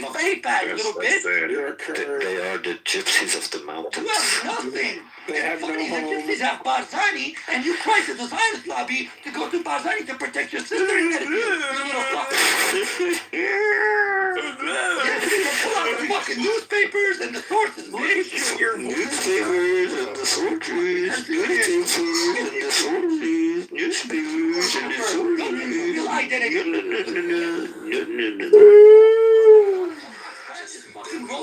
You know what? His new name is guy. From now on, call him Beta. His name is not Alpha anymore. Yo, Beta. His name is Gypsy. No, call him Gypsy. Call him Gypsy. Call him Gypsy. Hey, Gypsy. Hey, Gypsy. Calm down. Calm down. How old are you? I'm old Beta enough to know that these fucking Assyrians worship a Jew. Then they claim to design is not. You're a sand nigga, bro. You're a sand nigga. Yo, Goo. Too cold by Yo, Goo. Yo, Goo. I never history. This sand nigga thinks he's American. From the mill. I know. From West. Can somebody call ICE? Somebody call ICE. You know. Can somebody call MI6 in London and get Prince arrested because he's a terrorist living in London? Prince, aka this piece of shit. Hello? Edmund? Yeah. Fuck up. No, let me go ahead and record. Nah, you know what? I don't do that shit. That's what Edmund does. He likes to record people. Yeah, this room's being recorded right now. Hello? Out, bro. Relax. Why is this shit? She thinks he's American. Real identity. Go be independent, bitch. Then talk to me, you fucking slave. The Jew is your master, Alpha. The Jew is your master. Alpha, you don't you should bow to the Jew. You know you're just an Arab to us, right? He's an Arab, yeah. Did you just hear what Prince said? Jews live rent-free in Prince's head. All he does is talk about Jews all day long. But you missed it. He was actually cussing out the Jews. What's going to be amazing is when the United States actually does their bombing run on Iran and totally eliminates all of the IRGC. It's going to be so glorious. Oh, free Iran. Free Palestine, huh? How about free Iran? That's what you should all start repeating over and over again. Free Iran, because there's no Palestine. That doesn't exist. That's a made-up word like trans, like gay. It doesn't exist in the real world. But Iran does, and Iran's about to fall. Free Iran, hello?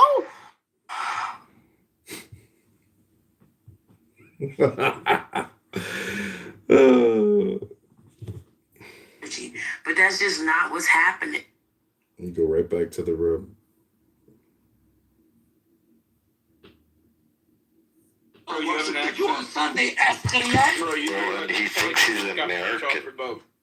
No, he's like, you're American, but you worship a Jew. I'm not the one worshiping a Jew, am I now? I worship a Levantine Hebrew, yes, you're... What? Most Americans worship a Jew, if that's the case. Why do you worship Jesus? Wait, most Americans are Christians. What is this guy on about? Yeah, they worship a Jew. So what's your point? What do you wait? So they're gonna make me go downstairs. I'll be back.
Couldn't we see something in the Bible that favors them?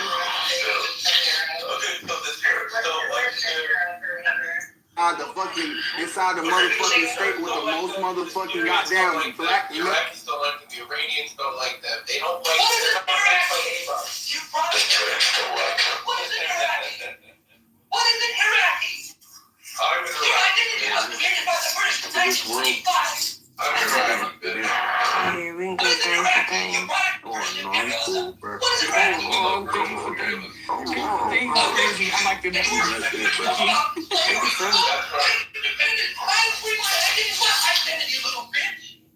I love the Lord Jesus Christ with all my heart and all my soul.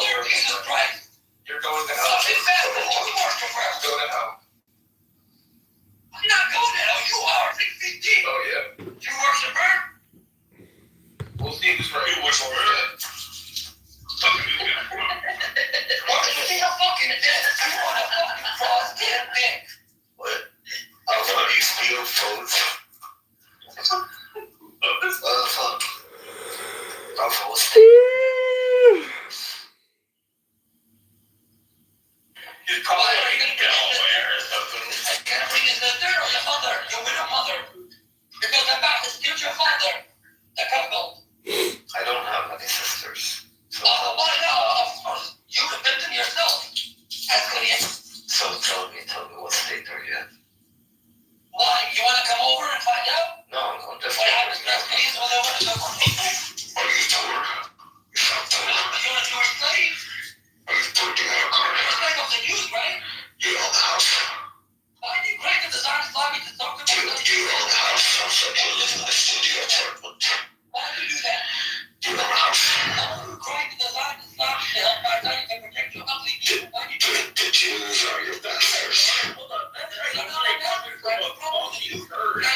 that's so ironic coming from you, you fuck. Jews have their own God. Bro, you have no identity. Hey, fucker. Hey, Jews. It's God. Who else occurs most? Who else occurs most? You advocate for the curse of values.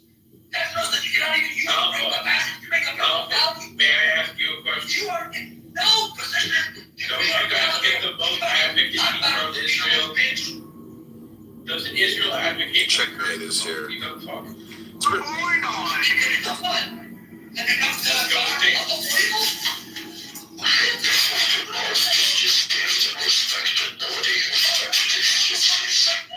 what's the difference? One slave doubting other slave. Okay. You're literally a slave. What the fuck you talking about? You're a slave of the Turks, the Arabians, the Arabs, the Jews, everybody enslaves you. You have that to the press that you were. You know what they are? The Kurds are a geopolitical football. Literally everybody shooting at You see what Jelani did to them, bro? Bro, he made the fucking knee. Al-Qaeda